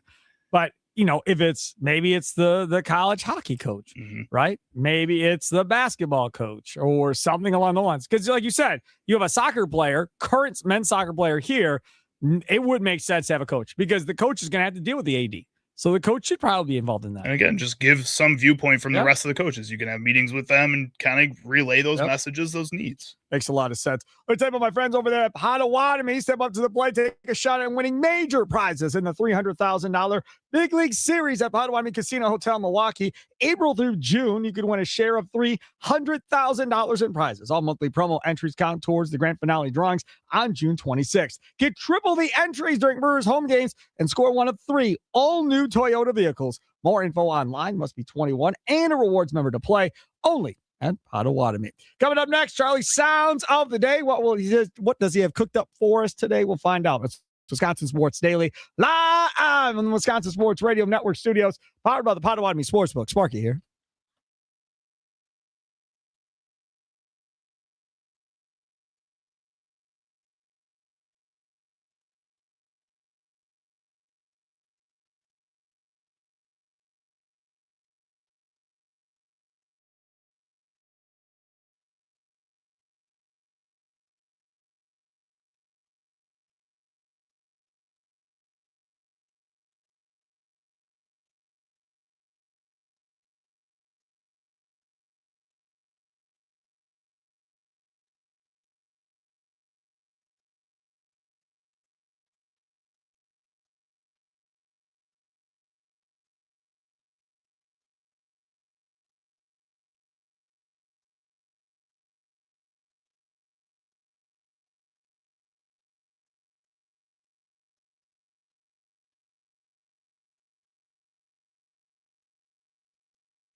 It's Wisconsin Sports Daily. Steve Sparky, Viper with you here on a Tuesday afternoon.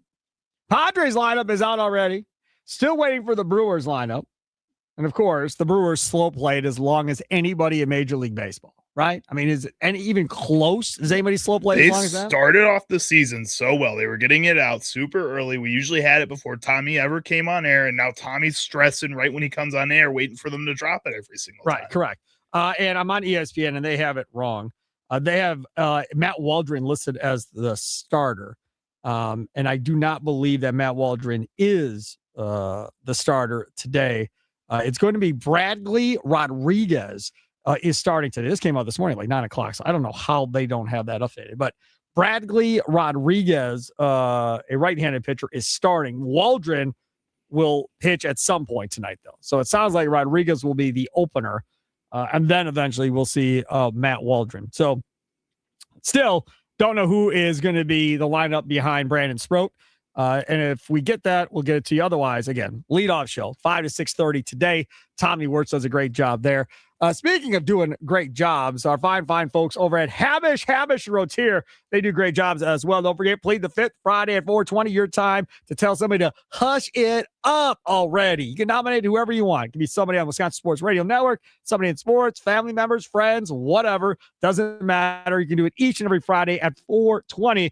Habish Rotier, national reputation, hometown service. 13 locations around the beautiful state of Wisconsin. They've been doing this for almost 100 years. It started in 1930. All those different lawyers in and out and everything else, and always maintaining a standard of excellence. First place stuff is what you get at Habish Rotier. And when you walk in, they listen and they want to help you. And you are the most important thing to them. As you're sitting there, you're not going to walk out going, did that person even listen to me? I feel like I was talking to the wall. I don't think they heard a word I said. You don't get that with Habish Rotier. That's where the hometown service comes in. Get more information. Because again, when you're hurt in a car accident and you have that injury and you're in hospital bills and everything else going on and you are freaking out, trust me, been through it, you're going to need somebody you can trust. Habish and Rotier, national reputation, hometown service, habish.com. What sound clips will Chicago Charlie pick today for Sparky? Will Sparky become enraged? Will laughter ensue? It's time for Charlie's Sound of the Day. It's Wisconsin Sports Daily on the Wisconsin Sports Radio Network. All right, Charlie, what you got, buddy? Well, since we're talking about Christian Yelich, let's hear from Christian Yelich. This is from this past weekend. He was on The Old Man and the Three with Con Knippel, new NBA superstar, rising superstar, awesome rookie season this year. But Christian Yelich was discussing the rule changes the MLB has made and why he loves them. Baseball's just in a really good spot right now, and I think all the rule changes of like the pace of play stuff is kicked up, and the pitch clock. The pitch clock's been amazing. How was that for as a player? Awesome. Like, you know, we used to play like those 4-hour like marathon games. And you're like, dude, this sucks. Like just a regular 9-inning game. Brian Braun's like adjusting his jersey. Yeah, exactly. And you were just like, man, like this is brutal. And then like now the pitch clock has just like sped up the game. And you realize that like there was so much like just like wasted dead time during the game. And the ABS is cool because there's such a strategy component behind it now too. It's more than just like check it, you know, because you don't want to run out of challenges. And then there's like good times to challenge or times where it's like, all right, maybe it's beneficial to just like eat it right now. And just like, it's not a good time to maybe waste one here. And you don't want to be caught without them at the end of the game. So like, well, it's the third inning right now. And like, also, I don't know if this is. I just love. Sorry, I don't. Yeah, I love the just like the tap that. Yeah, it's just like such a fu. And the fans love it too because like, it goes up on the scoreboard and like the pitch comes in and like everyone's like and then it's like ball and the place goes nuts. Or they've been like a couple like walk-off ABS challenges this year where you know a guy challenges like a 3-2 pitch with the bases loaded and then it's like comes in and it's like ball and like you win the game. The fans go nuts. Yeah, it's crazy. And it adds a tremendous amount of strategy, too. And if you're just tuning in, Christian Yelich activated off the IL earlier today. Tyler back, option to AAA. That's why we're so anxiously awaiting the Brewers lineup to see if he's in the lineup tonight. You would assume so, but we want to see what it looks like. we have no idea with Pat Murphy. So we'll have to wait and see. All right, what do you got next? Next up, we're going to hear from Los Angeles Chargers tight end Charlie Kolar, and he was discussing his favorite scenario in football. No, like something like so beautiful about you're up by 6 points. It's like 3rd and 3. You know you're running it. There's 2 minutes left in the game. They have no timeouts. You get it first time the game's over. You know you're running it. They know you're running it. Your wife knows you're running it. Their wife knows they're running it. You still run it. It's like that is more satisfying than any touchdown I've ever had. And like that's kind of one thing I've grown to appreciate in the NFL. It's like there's as much as this game that will become, you see I'm a football nerd. Like I love looking at trends and stuff. And obviously there's last 20 years the game's gone faster. There's bigger or smaller, but there will always be a place for physicality in this game. And that is something that I try to pride myself on. I still have so much room to grow. And I'm so excited. I had awesome tackles in Baltimore, and I can't wait to work with these guys in Chargers. Those are some elite tackles. And so, yeah, it's definitely something I've learned to appreciate and love. I think that is great. I'm not quite sure how many guys would agree with him necessarily in the league. His idea of physicality being beautiful in that moment, I think is cool. I don't think most fans appreciate it or care about how he views it necessarily. Do you think that's just a tight end mentality? Because Tucker Kraft, George Kittle kind of thinks that way. Yes, but it should be an offensive lineman mentality, former offensive lineman. It should be you wanting to push the other guy backwards 5 Probably, yards. but I think that's just kind of inherent. I think talking about it from a skill position mindset, that's the only skill position you can think of that has that type of mindset in my mind is the tight end. Yeah, I agree with you on that. But the other part about it is, and he kind of said it, but the NFL doesn't want that physicality. They're trying desperately to get that out of the National Football League through all the different rule changes they've made in the last 10 to 15 years. They're trying to get rid of the physicality of the sport because they got to protect the millions and millions of millions of dollars invested in players. They don't want it sitting on the sidelines on the IR because they took a big hit. Coming up next, Green and Gold update, the Nathan Marzion, the Bucks U pod coming up at 4:20. Things Sparky missed at 4:40. It's Wisconsin Sports Daily, live on the Wisconsin Sports Radio Network studios, powered by the Potawatomi Sportsbook. Sparky with you.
Some shows talk about one team. Other shows barely talk sports.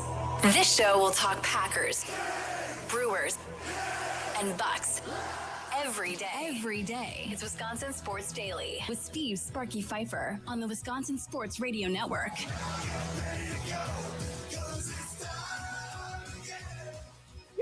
Yeehaw! It is 4 o'clock. I don't know, man. I feel like yesterday's show was really fun. Today's show's been really fun. Still waiting on the lineup for the Brewers as Christian Yelich activated earlier today. Leadoff show coming up at 5 o'clock to 6:30. And then the Potawatomi Sportsbook post-game show after the last pitch. You make the switch. Tim Allen, Tommy Wirtz tonight. We have a Brewers lineup to 11. We have a Brewers lineup? We do have a Brewers lineup, Ooh, yes. Okay, now hold on now. Am I going to be okay with this lineup? No, stop. Forget that. Stop. We're going to get to the Packers. It's Green and Gold Update, 4 o'clock. We always do it. But first, the lineup. Okay. Let's play questions. Mm-hmm. Okay. Is Yelich in the lineup? Yes, he is in the lineup. Okay. Is Bryce Terang in the lineup? Yes, he is in the lineup. William Contreras. William Contreras is in the lineup, yes. Andrew Vaughn. Andrew Vaughn is not in the lineup. I don't even care what the lineup is. Oh, no. That ruined it. I want to see what the A lineup looks like, and he still can't give you the A lineup after all that. Like, just give me the damn A lineup. Let me see what it looks like. And instead, I was like, boy, if we got Vaughn, that's everybody. We're going to get an A lineup. Nope, just can't let ourselves do it, can we? It's just not possible. And now tomorrow, we'll screw around the lineup, and Contreras won't be in the lineup or something. All right, fine. What's the lineup? All right, leading off, Bryce Terang at second base, batting 2, Jackson Chourio in left field, batting 3rd, Christian Yelich at DH, batting 4th, William Contreras, catcher, batting 5th, Jake Bauers at first base. And now it's crap, probably. Batting 6th, Garrett Mitchell in center field. Here we go. Batting 7th, Sal Frelick in right field. Batting 8th, David Hamilton at third base. And batting 9th, Joey Ortiz at shortstop. Literally, 6 to 9 is garbage. Yeah, it's absolutely horrible. Batting 210 for Garrett Mitchell, 214 for Sal Frelick, 228 for David Hamilton, all on bunts, and 181 to close out the lineup. What's Bauers hitting? Bauers is hitting 258. So respectful. Yeah. So, you see, get all worked up. Oh boy. See, and again, man, if Bauers simply can play a corner average, and then you can have Vaughn at first and Sanchez is catching, that lineup looks a million times better. But we saw last season, and then when Jake Yelich Bauers would have to play left if he's at DH, which I don't want to happen, because then there's just a higher chance of him getting hurt. Yeah, and Jake he doesn't Bauers have to play every day. I know, just whet our appetite once a month, like once a month. It doesn't matter. Let him play left field and be like, playoffs. This is what's going to look like in the playoffs. But we're going to give you a little sample. After watching the past 5 seasons of Christian Yelich, 2 of those where he wasn't even on the field technically because he was out with injury, like it's scary every time you see him step foot out there in left field and you hold your breath. And I feel like last season, when he was majority playing the season at DH, it just never felt like that. And he still ended up getting injured by the end of the year. I think this is a time where you need to keep him as healthy as possible, bubble wrap him, and keep him out of left field.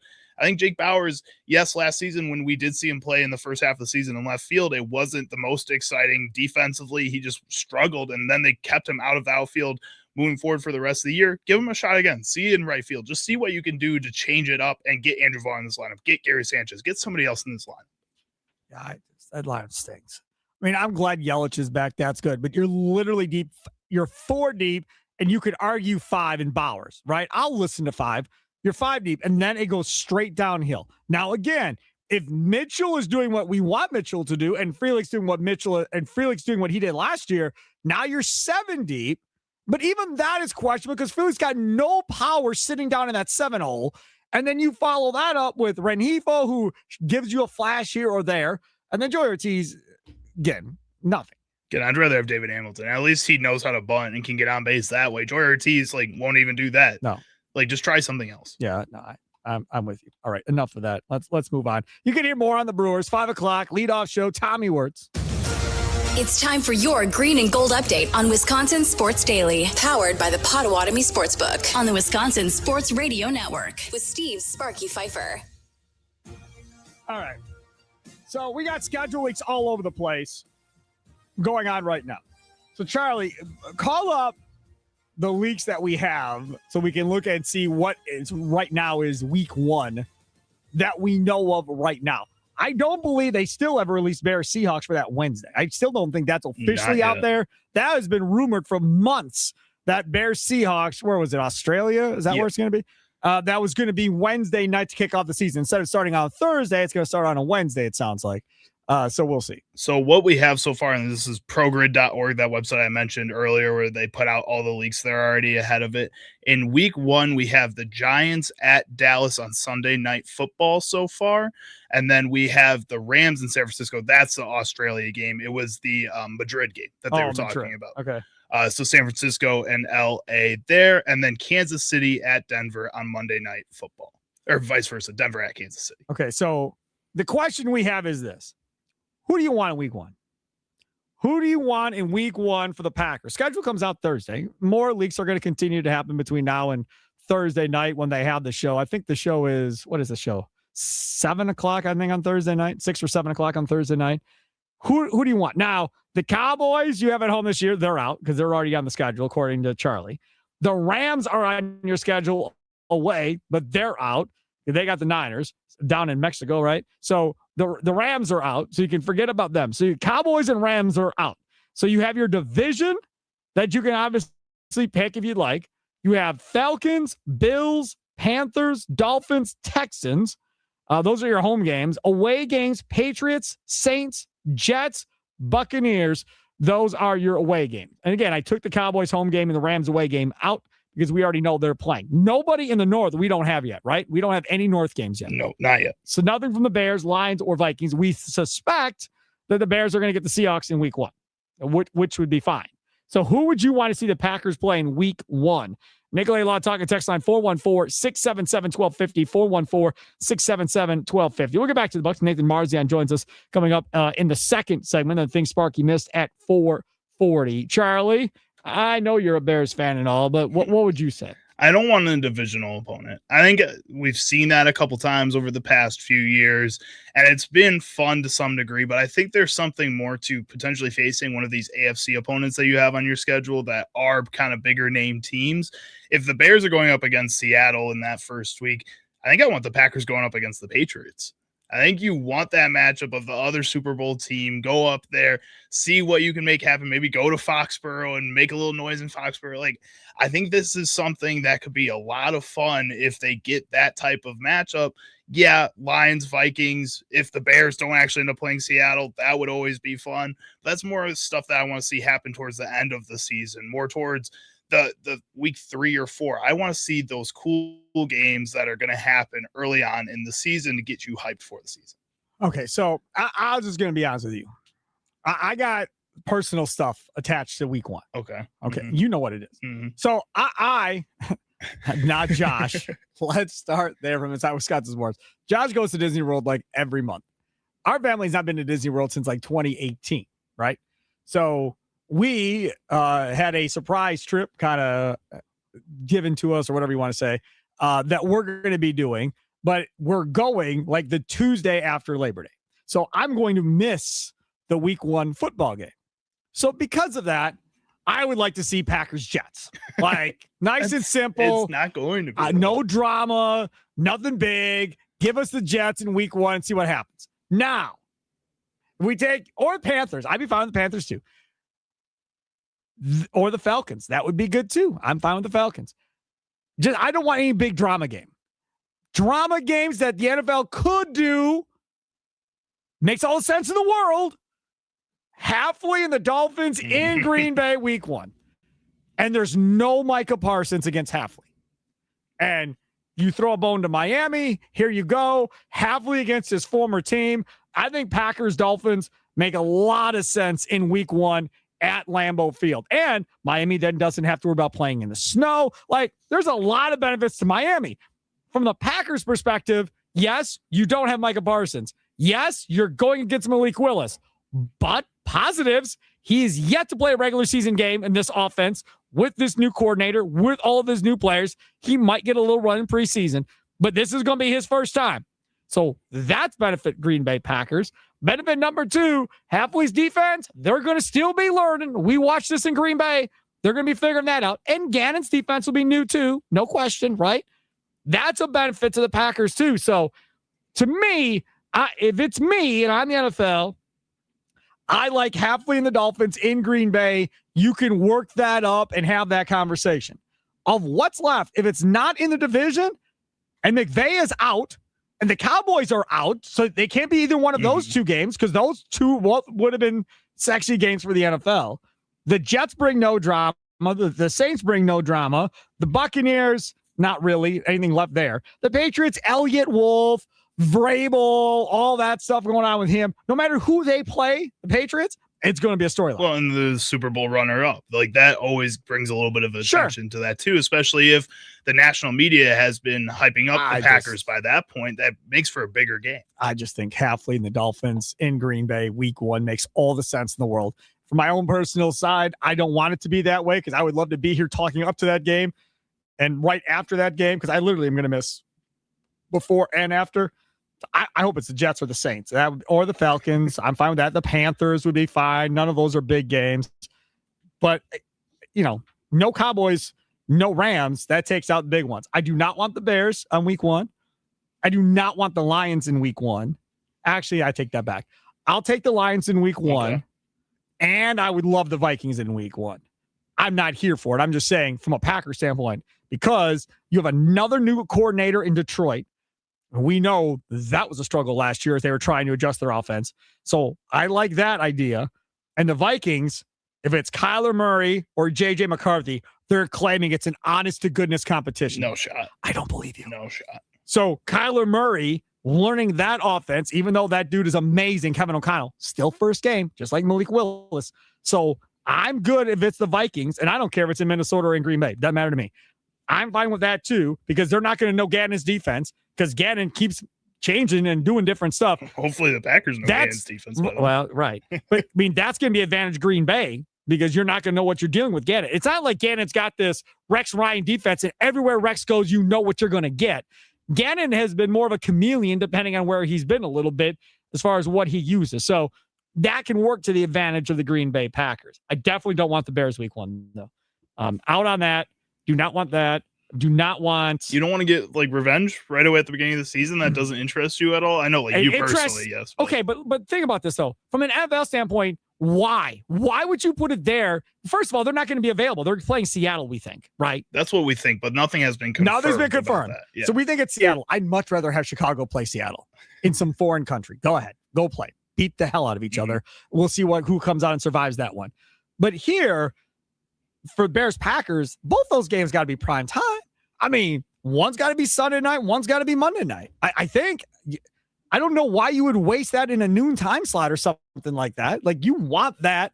Unless you just feel like you have a lot of other bad matchups sitting in that noon time slot throughout that weekend, and maybe that's part of the reason. So you want a premier noon time slot game. Let me ask you this. And I don't know, I've never done it. How do you think they build the schedule? Because if it was me, I would build my Sunday night lineup first. Okay, Sunday night lineup. Then I'm going to build my Monday night lineup next. Monday night lineup. Then I'm going to look at my 3 o'clock kicks in the Sunday window. I'm going to build those next, right? Then it's like, okay, I got all those built. Now, we know 2 games for sure on Thanksgiving because that rule sucks. The Cowboys and the Lions get 2 games, so you have that. Right. So now I got to pick my 3rd game on that. And now this Christmas fiasco where you're going to have games on Christmas Eve, on Christmas Day, and on the weekend after that. That all has to be discussed too. But for me, it's Sunday night, then Monday night, then the 3 o'clock windows, and then forward after that, depending on the week. The problem is, I believe that the big players in all of this, like Fox and so forth, do get pick of whatever is not there for prime time, and they get to hold a game or whatever else, and then the NFL's got to work off of that going forward. Not sure exactly what the NFL gets to pick first before Fox or before CBS or whatever gets to make their pick. But there's definitely something to that logic. I just don't think Packers Bears can be noon on Sunday. Like, both have to be under the lights, whether it's at Soldier Field or at Lambeau. That would only be if they had a bunch of other garbage matchups, but I just don't see that happening. I feel like you want to try to have as much premier matchups or bad team going against bad team to see which one can just look better, to get people buzzed talking about those teams. That should be your goal. I guess my other question with the schedule for the Packers in week 1 here, going up against the Jets, Saints, Buccaneers, if for some reason the Packers were to get upset by one of those teams to start off the season, does that set a bad precedent, and does that worry you a little bit for the rest of the season moving forward? No, I don't get too worked up over week 1 win or loss. Like, I just feel like when I go back a couple of years, Detroit facing Kansas City in the first week of the season, the first game of the season, and Detroit upsets Kansas City. It was a huge deal. It got them going, motivated for the year. But if they lost that game to Kansas City, I don't think a lot of people are going to be surprised. A lot of people are going to be talking down on the Lions. And I just wonder if the opposite effect works for some of these teams. If you were to start off the season on a stumble against a bad team, does that knock you down a little bit and then forces you to kind of work it back up? Yeah, maybe. I don't know. If from my perspective, at least, you have these preseason games that 9 out of 10 times, none of these coaches want to play any of their players in. So what ends up happening in most of these NFL games in the first couple of weeks is you get sloppy play, you get penalties, you get mistakes, all of that stuff, because they don't really utilize their preseason games. Yes, you have the inter-squad scrimmages, with the Packers scrimmaging with the Dolphins, or the Packers scrimmaging with the Cardinals. I think Matt and Mike already worked out something where the Packers and Cardinals are going to scrimmage. So you're going to have some of that's going to go on. I still don't think that's enough.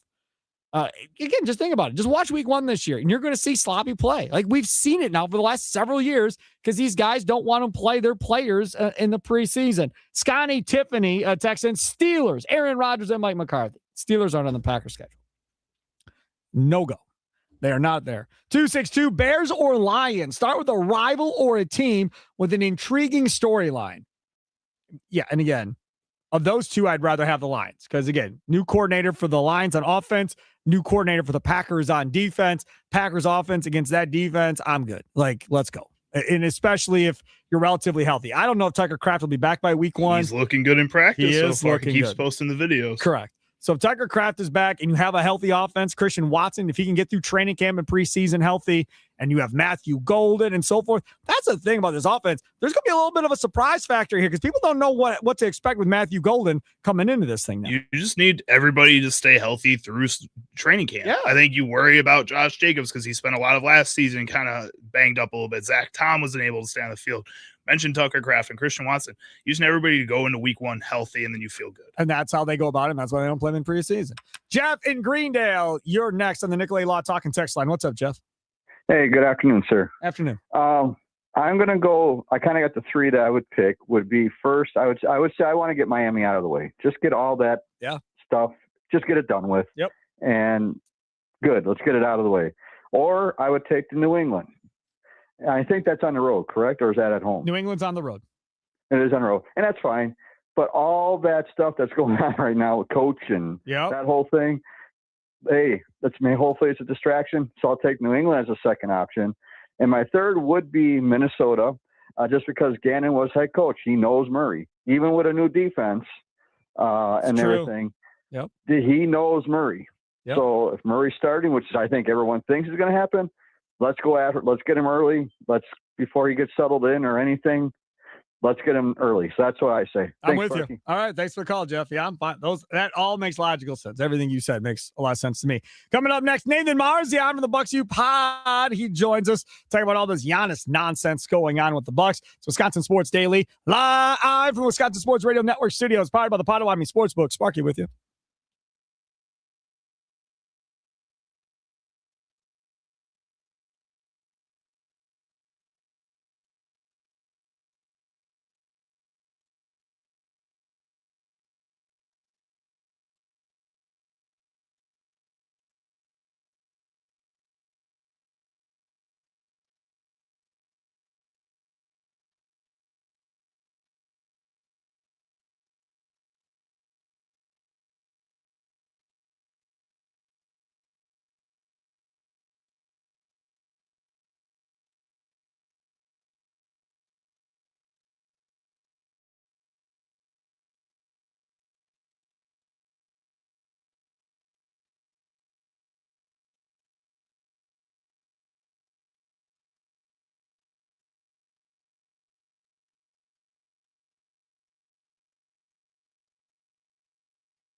Welcome in. It is Wisconsin Sports Daily. Steve Sparky, Pfeiffer, Charlie Usen, other side of the glass.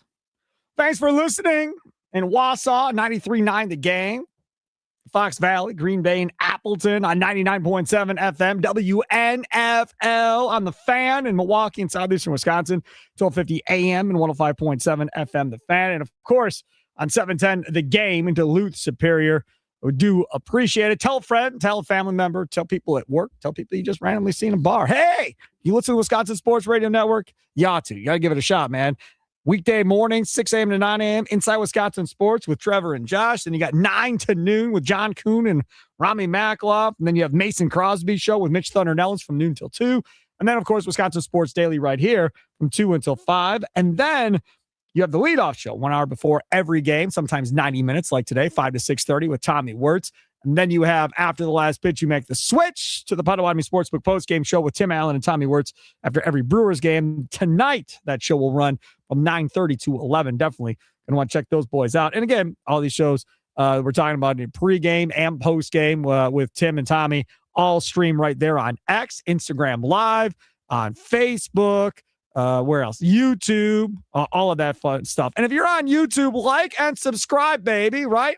And then you can get notifications when the new shows start and stuff, so you don't forget to make the switch after the game specifically. Joining us now, longtime friend and cohort. Back in the day, he and I used to do the Green and Gold podcast. Nathan Marzion joins us. Follow him on X at Nathan Marzion. Follow his pod at BucksU_pod. Nathan, thanks for coming on, man. Appreciate it. What's going on, Sparky? Been a little bit. It's been a little bit. We're about ready to go back into the doldrums that were before Giannis. That's what it feels like is going to happen. I will ask you the question that we led off the show with, because there have been numerous things out there and about now with Bucks rumors and Giannis coming, Giannis going, adding players to Giannis, trading Giannis away potentially for maybe number 5 to the Clippers, according to Chad Ford. What seems more likely to you, Nathan Marzion? Giannis done in Milwaukee, or John Horst makes some more magic happen and he stays? I mean, I think both are definitely, like, they have a chance. Both have a chance of happening. I'm not gonna. I've always been on the side of, I believe Giannis is going to stay, and I trust his loyalty, and I just believe he's going to end up staying here. And I still do believe that, but I will acknowledge, yes, there's a chance that they just reach an agreement that, hey, it's time to move on, and this could be it. But if I had to pick, I still do believe deep down that Giannis is going to stay a Buck, and they're going to still try to use the assets that they do have at their disposal this summer, which I think is a little bit more than people think, to try to keep a good team around Giannis, compete again, and keep Giannis here in Milwaukee. That would be my guess. But again, I acknowledge that it is a difficult time, and that, this year more than ever, and this offseason more than ever, there's at least a chance that, this does come to an end and they do agree to kind of part ways and go in that direction. Let me ask you this. They were talking on Get Up this morning, or at least that's what was tweeted to me. I didn't watch it, but what was tweeted to me was the possibility of potentially moving Joel Embiid with a first-round pick to another team in order to free themselves up one way or the other. And the person that tweeted at me suggested Miles Turner and Kyle Kuzma and whatever, and then potentially adding Embiid with Giannis, and whether or not that would convince Giannis to stay. Plus, you potentially could get a first-round pick with Embiid to take that deal on. Would that be of interest to you? Not to me, but I do. I mean, the way Giannis was talking at the end of last season, I think he is in a mindset that he knows he wants another star around him. And, you can talk about what you believe Ryan Reynolds will become. You can talk about Miles Turner, all this stuff. But the reality is I think they don't have that currently, and they don't have a guy that right now is a proven star in this league, and someone that Giannis feels like, okay, I mean, that guy can really help handle the load with me and be my kind of co-star. So I do think Giannis is looking for some type of move like that. I definitely don't think Embiid is the guy personally. I wouldn't I would not be on board with that. But I think there are some guys in the league that they could make a move for, and they could trade, packaging Kuzma and picks, or Bobby Portis and picks, possibly Miles Turner, to get a different co-star for Giannis here. And I mean, in my eyes, Ryan Rollins, I think he's capable of being a top 3 guy on the team, and someone that definitely I think can be a key part of this moving forward. And I'm hoping that everyone in the organization agrees with that based on what he's shown so far. But I do think Giannis is looking for another, just more star power around him that he believes guys that he believes in that can handle some of the load offensively and not put so much of it on his shoulders. Let's talk about stars that may be available then. What about Ja Morant in Memphis, a guy that Taylor Jenkins coached? See, it depends on what they give up. His contract is very big, and so if you're giving up all of your remaining trade assets and possibly picks and all your tradable contracts, then I'm not really interested in that because I just don't think he moves the needle. And if anything, I think it would be a detriment to a guy like Ryan Rollins, that it probably would hurt his development to get a guy like that in here.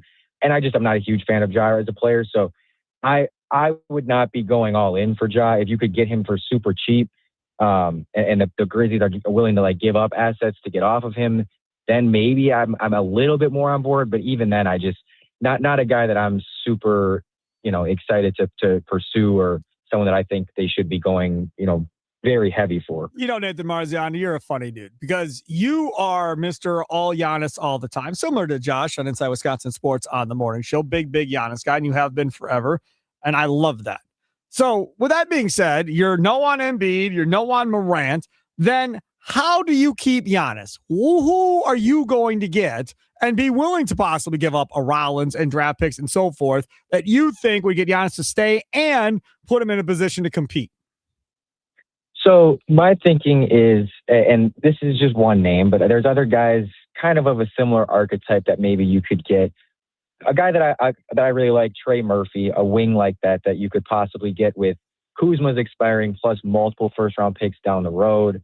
And there's other names that are similar to that, maybe an RJ Barrett, maybe someone that is between the size of 6'6" and 6'9" that can put the ball in the basket and has a little bit of an offensive game to them, isn't awful defensively, and fits that Giannis timeline.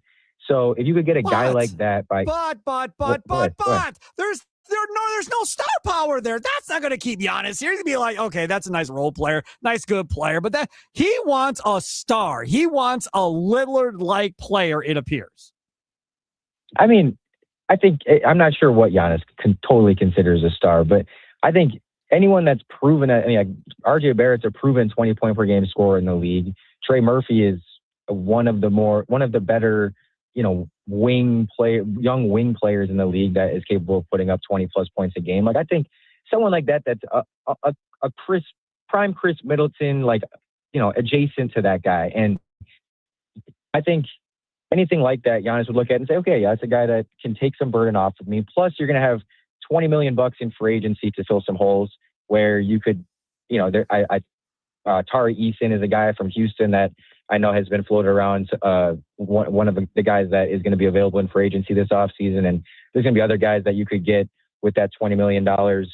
Obviously, you're going to be using your draft pick on a top 10 prospect, and hopefully they hit on that, and hopefully they draft someone that maybe can contribute pretty quickly here. So I think you combine all that. You combine the Kuzma trade plus picks. You combine a possible Bobby trade, $20 million in free agency, a top 10 pick. I think there's enough there that, because in my eyes, one huge move for just one player is not fixing this. You're going to need to make 3 or 4 decent sized moves to really start to plug these holes and kind of try to do it by depth.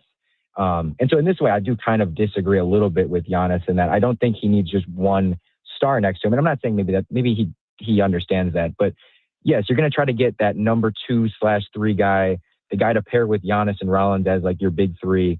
And then you're going to need 2 or 3 other moves beyond that, whether it's in free agency, trades, draft, 2 or 3 other guys that you can bring in here that really can fill that middle of your rotation. Cause that's kind of what they're missing right now. You've got obviously the star in Giannis. You've got another good player in Rollins. You've got some decent back end guys like Turner can be part of that rotation. AJ Green can be part of that rotation, but they're just kind of missing the middle of it where you need your number 2 guy and you need your number 4 and 5 guy that they don't really have right now. Nathan Marzion, the Bucks right now sit at number 10 in the first round. Do you stay and pick? Do you try to move up? Do you package it to try and get another player to add to Giannis or to start to build around in the future? What do you do with 10? so hard to predict because you don't know what the offers are for the pick and you don't know what their plan is with Giannis. And so there's so many moving parts that it makes it hard to predict. I would be trying to use the pick. I mean, I think they desperately need, a young, talented player, another guy to bring in here, whether Giannis is here or not. Like, I think that is something that they need. You struck gold a little bit with Rollins, but you need a little bit more of that. And so I think, and this is a pretty good draft class. It's a good draft to have this top 10 pick. It's their first lottery pick that they've had in 10 years. So it's something that they haven't had a chance at even drafting a guy of this caliber in a long time. So I think you got to be trying to use the pick. If they can get a good offer to move back, maybe get 2 picks in the first round, a team like OKC has 2 picks in the first round. The Hornets have 2 picks in the first round. As long as you're not moving way back, I'd be okay with that. But I do think, I'd be trying to bring in a guy from this draft class in the first round, one of these upper end prospects, because I just think it's a good draft. And I think that it's something that they need right now. But again, it always depends on the offers. I mean, if you can get, like I said, a Trey Murphy type of player, and you have to give up this pick, then I'm at least willing to have those talks, and then I'm willing to possibly part with it. But it would have to be for a really nice offer and something that definitely moves the needle right now. I'm not giving it up for, again, a John Morant or something like that it's just like, that doesn't really move me. Okay, so I had not really considered moving back and acquiring 2 firsts for like the Pelicans or the Thunder. That does make sense to me if that's something you can do. My reasoning for not wanting this pick is simply because I don't know if there's really a superstar player here. I mean, if you love Amen, then God bless you. I don't.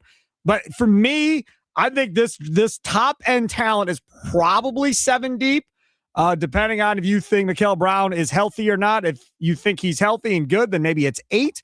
I don't like the kid Borchis or whatever his name is from Arizona. Not a fan of that cat.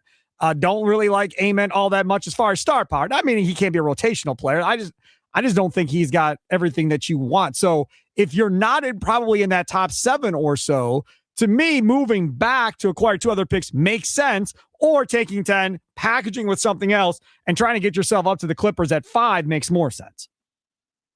Yeah, again, they're gonna have a ton of options here, and again, so many moving parts. Like I'm not outright against any of these avenues, because again, it all depends, and it's like I can see a scenario where any of these things is a smart thing to do. But yeah, I think the reality is at 10. You're probably not getting a star. I mean, obviously that's the hope, is that you can get a guy that turns into that. But the reality is, and in most drafts, it's the case where there's not going to be that many star players outside of the top 4 or 5 picks. There will be a few scattered here and there, but it's not likely. And if they do become a star, it's not going to be that right away. It might be a few years down the line until they turn into that. If you're talking about guys that are outside of those top few prospects. So, yeah, I mean, it's tough. I mean, I kind of go back and forth even just talking about it, because it's like, in my mind, yes, I want to use the pick, but at the same time, if I want to keep Giannis, then it might make sense to try to trade that pick for something that can be valuable right now, and you don't need to wait to see what it turns into. But, at the same time, I want young talent, so you kind of go in circles with it. But I think there'll for sure be at least 4 or 5 guys available at that pick that have, not star potential, but I think like borderline all-star potential.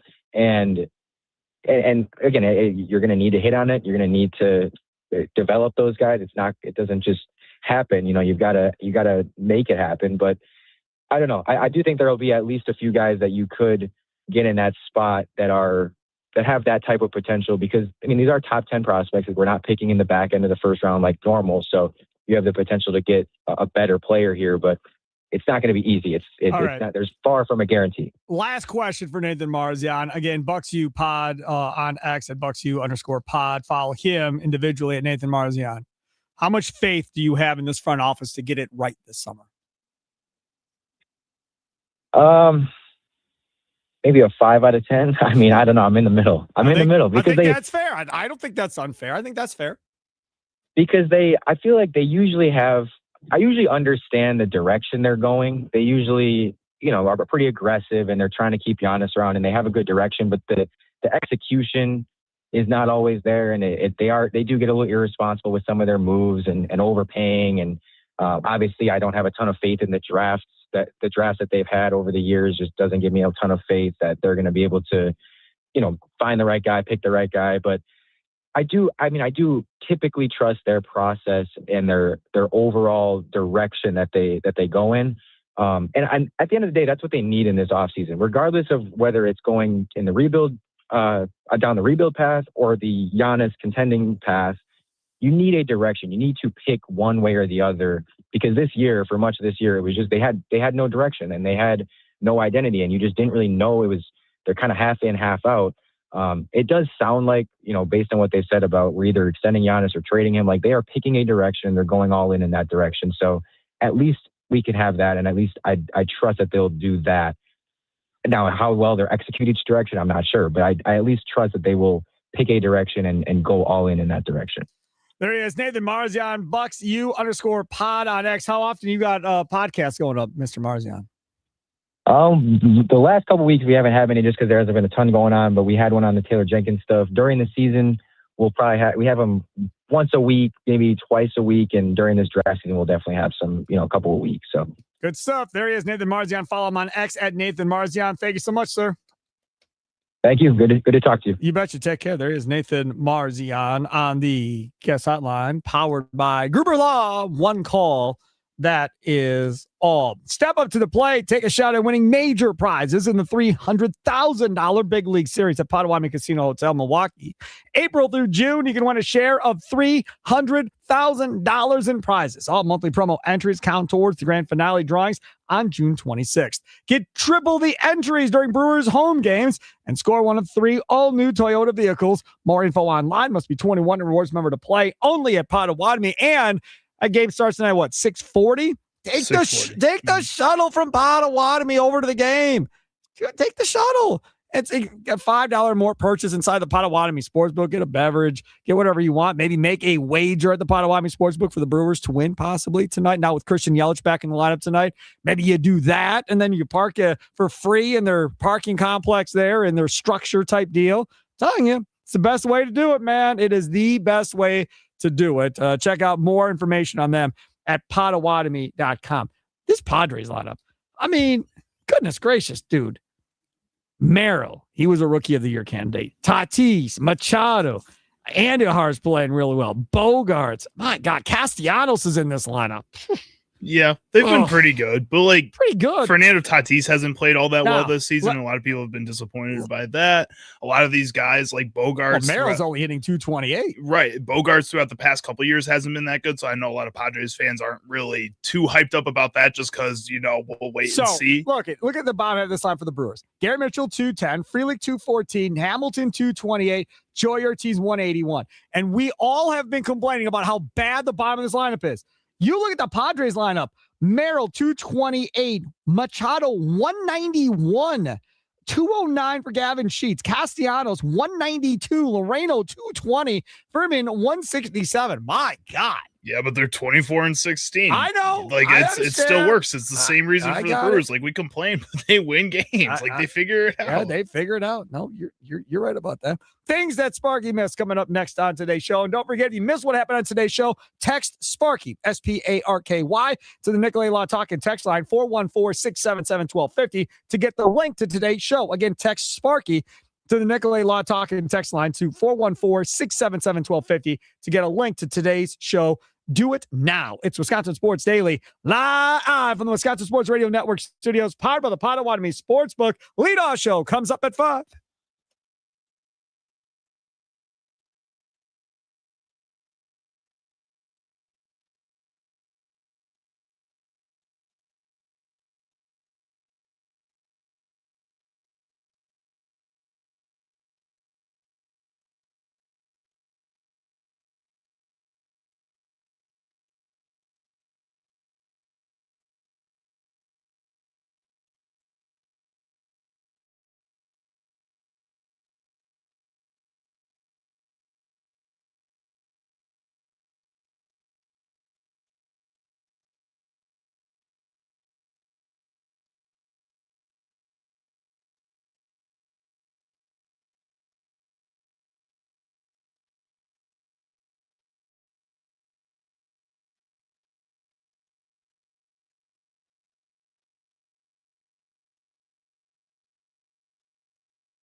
Welcome in. It's Wisconsin Sports Daily. C. Sparky Fiver, Charlie Hughes on the other side of the glass. Thanks for tuning in. Only a couple minutes left, and we'll get to Tommy Wirtz for the leadoff show, getting ready for Brewers and Padres. Get you the lineups. Hear from Pat Murphy from before today's game as well. I don't know if Yelich talked today or not. Maybe have Christian Yelich on today's show too. So stay tuned for that. Charlie and I were just talking in the break.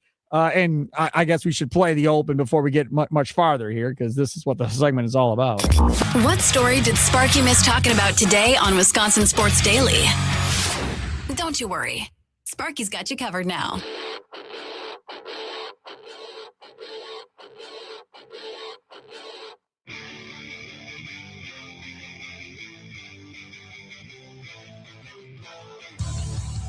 All right, Charlie Usen was supposed to go antiquing, I guess it was, last weekend, was it? Yep. Right? Yeah, this past Saturday. And I asked him, so you're going to Madison. How did it go? And Charlie goes, we didn't go to Madison. Now, mind you, I tell everybody that I know that loves doing that type of stuff. My place that I go, we don't go that much because we never have time in the summertime with travel sports, is Long Grove down in Illinois, which is like the half-day road exit, if you're familiar. That is awesome. If you've got a significant other, whatever, they will love you forever. They've got like Chocolate Fest down there, Strawberry Fest down there. It's amazing. So, like, that's my go-to. So he's like, we're going to Madison. You didn't even go to Madison. No, we didn't go to Madison. We ended up going to Brookfield Square, which is like the mall I grew up in. That's a ghost town. It's a ghost town. Half the stores are closed down. They're just empty shops right now. But for this, like lately on the weekends and starting throughout the summer, they're doing what's called the secret market. And it's just a bunch of antique vendors that go in there, set up their booths throughout all the old stores in the mall. And you just walk around like you would at an antique market and stuff. People are sitting there giving you prices on everything. We didn't really get a whole lot of stuff. My girlfriend likes collecting like little animals and like little glass figurines. Right. So she got a bunch of those. But outside of that, wasn't really much to get. But it was a fun time. And it was cool that they're using that space for something. That is amazing. And I'm now going to have to go check it out. I want to get into these college coaches going after each other tomorrow, because did you see what Sark said about let's see here, what he said about Ole Miss? I did not know. You didn't? Mm-mm. He said, all you have to do is take basket weaving and you can get an Ole Miss degree. Mm-hmm. We were talking about comic book classes last gracious. week at some of these other universities. Like, you can take anything in college, man. There's a class for everybody. That's crazy. Sarkisian told USA Today, Texas, we only take 50% of a player's academic credit hours. Wow, that's wild. That'll do it for today's show. Coming up next, the leadoff show with Tommy Wirtz. That's Wisconsin Sports Daily, live from the Wisconsin Sports Radio Network studios, powered by the Potawatomi Sportsbook. Sparky with you, Charlie Hughes producing today's show. If you miss Sam Dykstra from MLB Pipeline, or if you miss Nathan Marzion, go back listen to that at wisportsradio.com. Have a good night, Wisconsin. Toodles.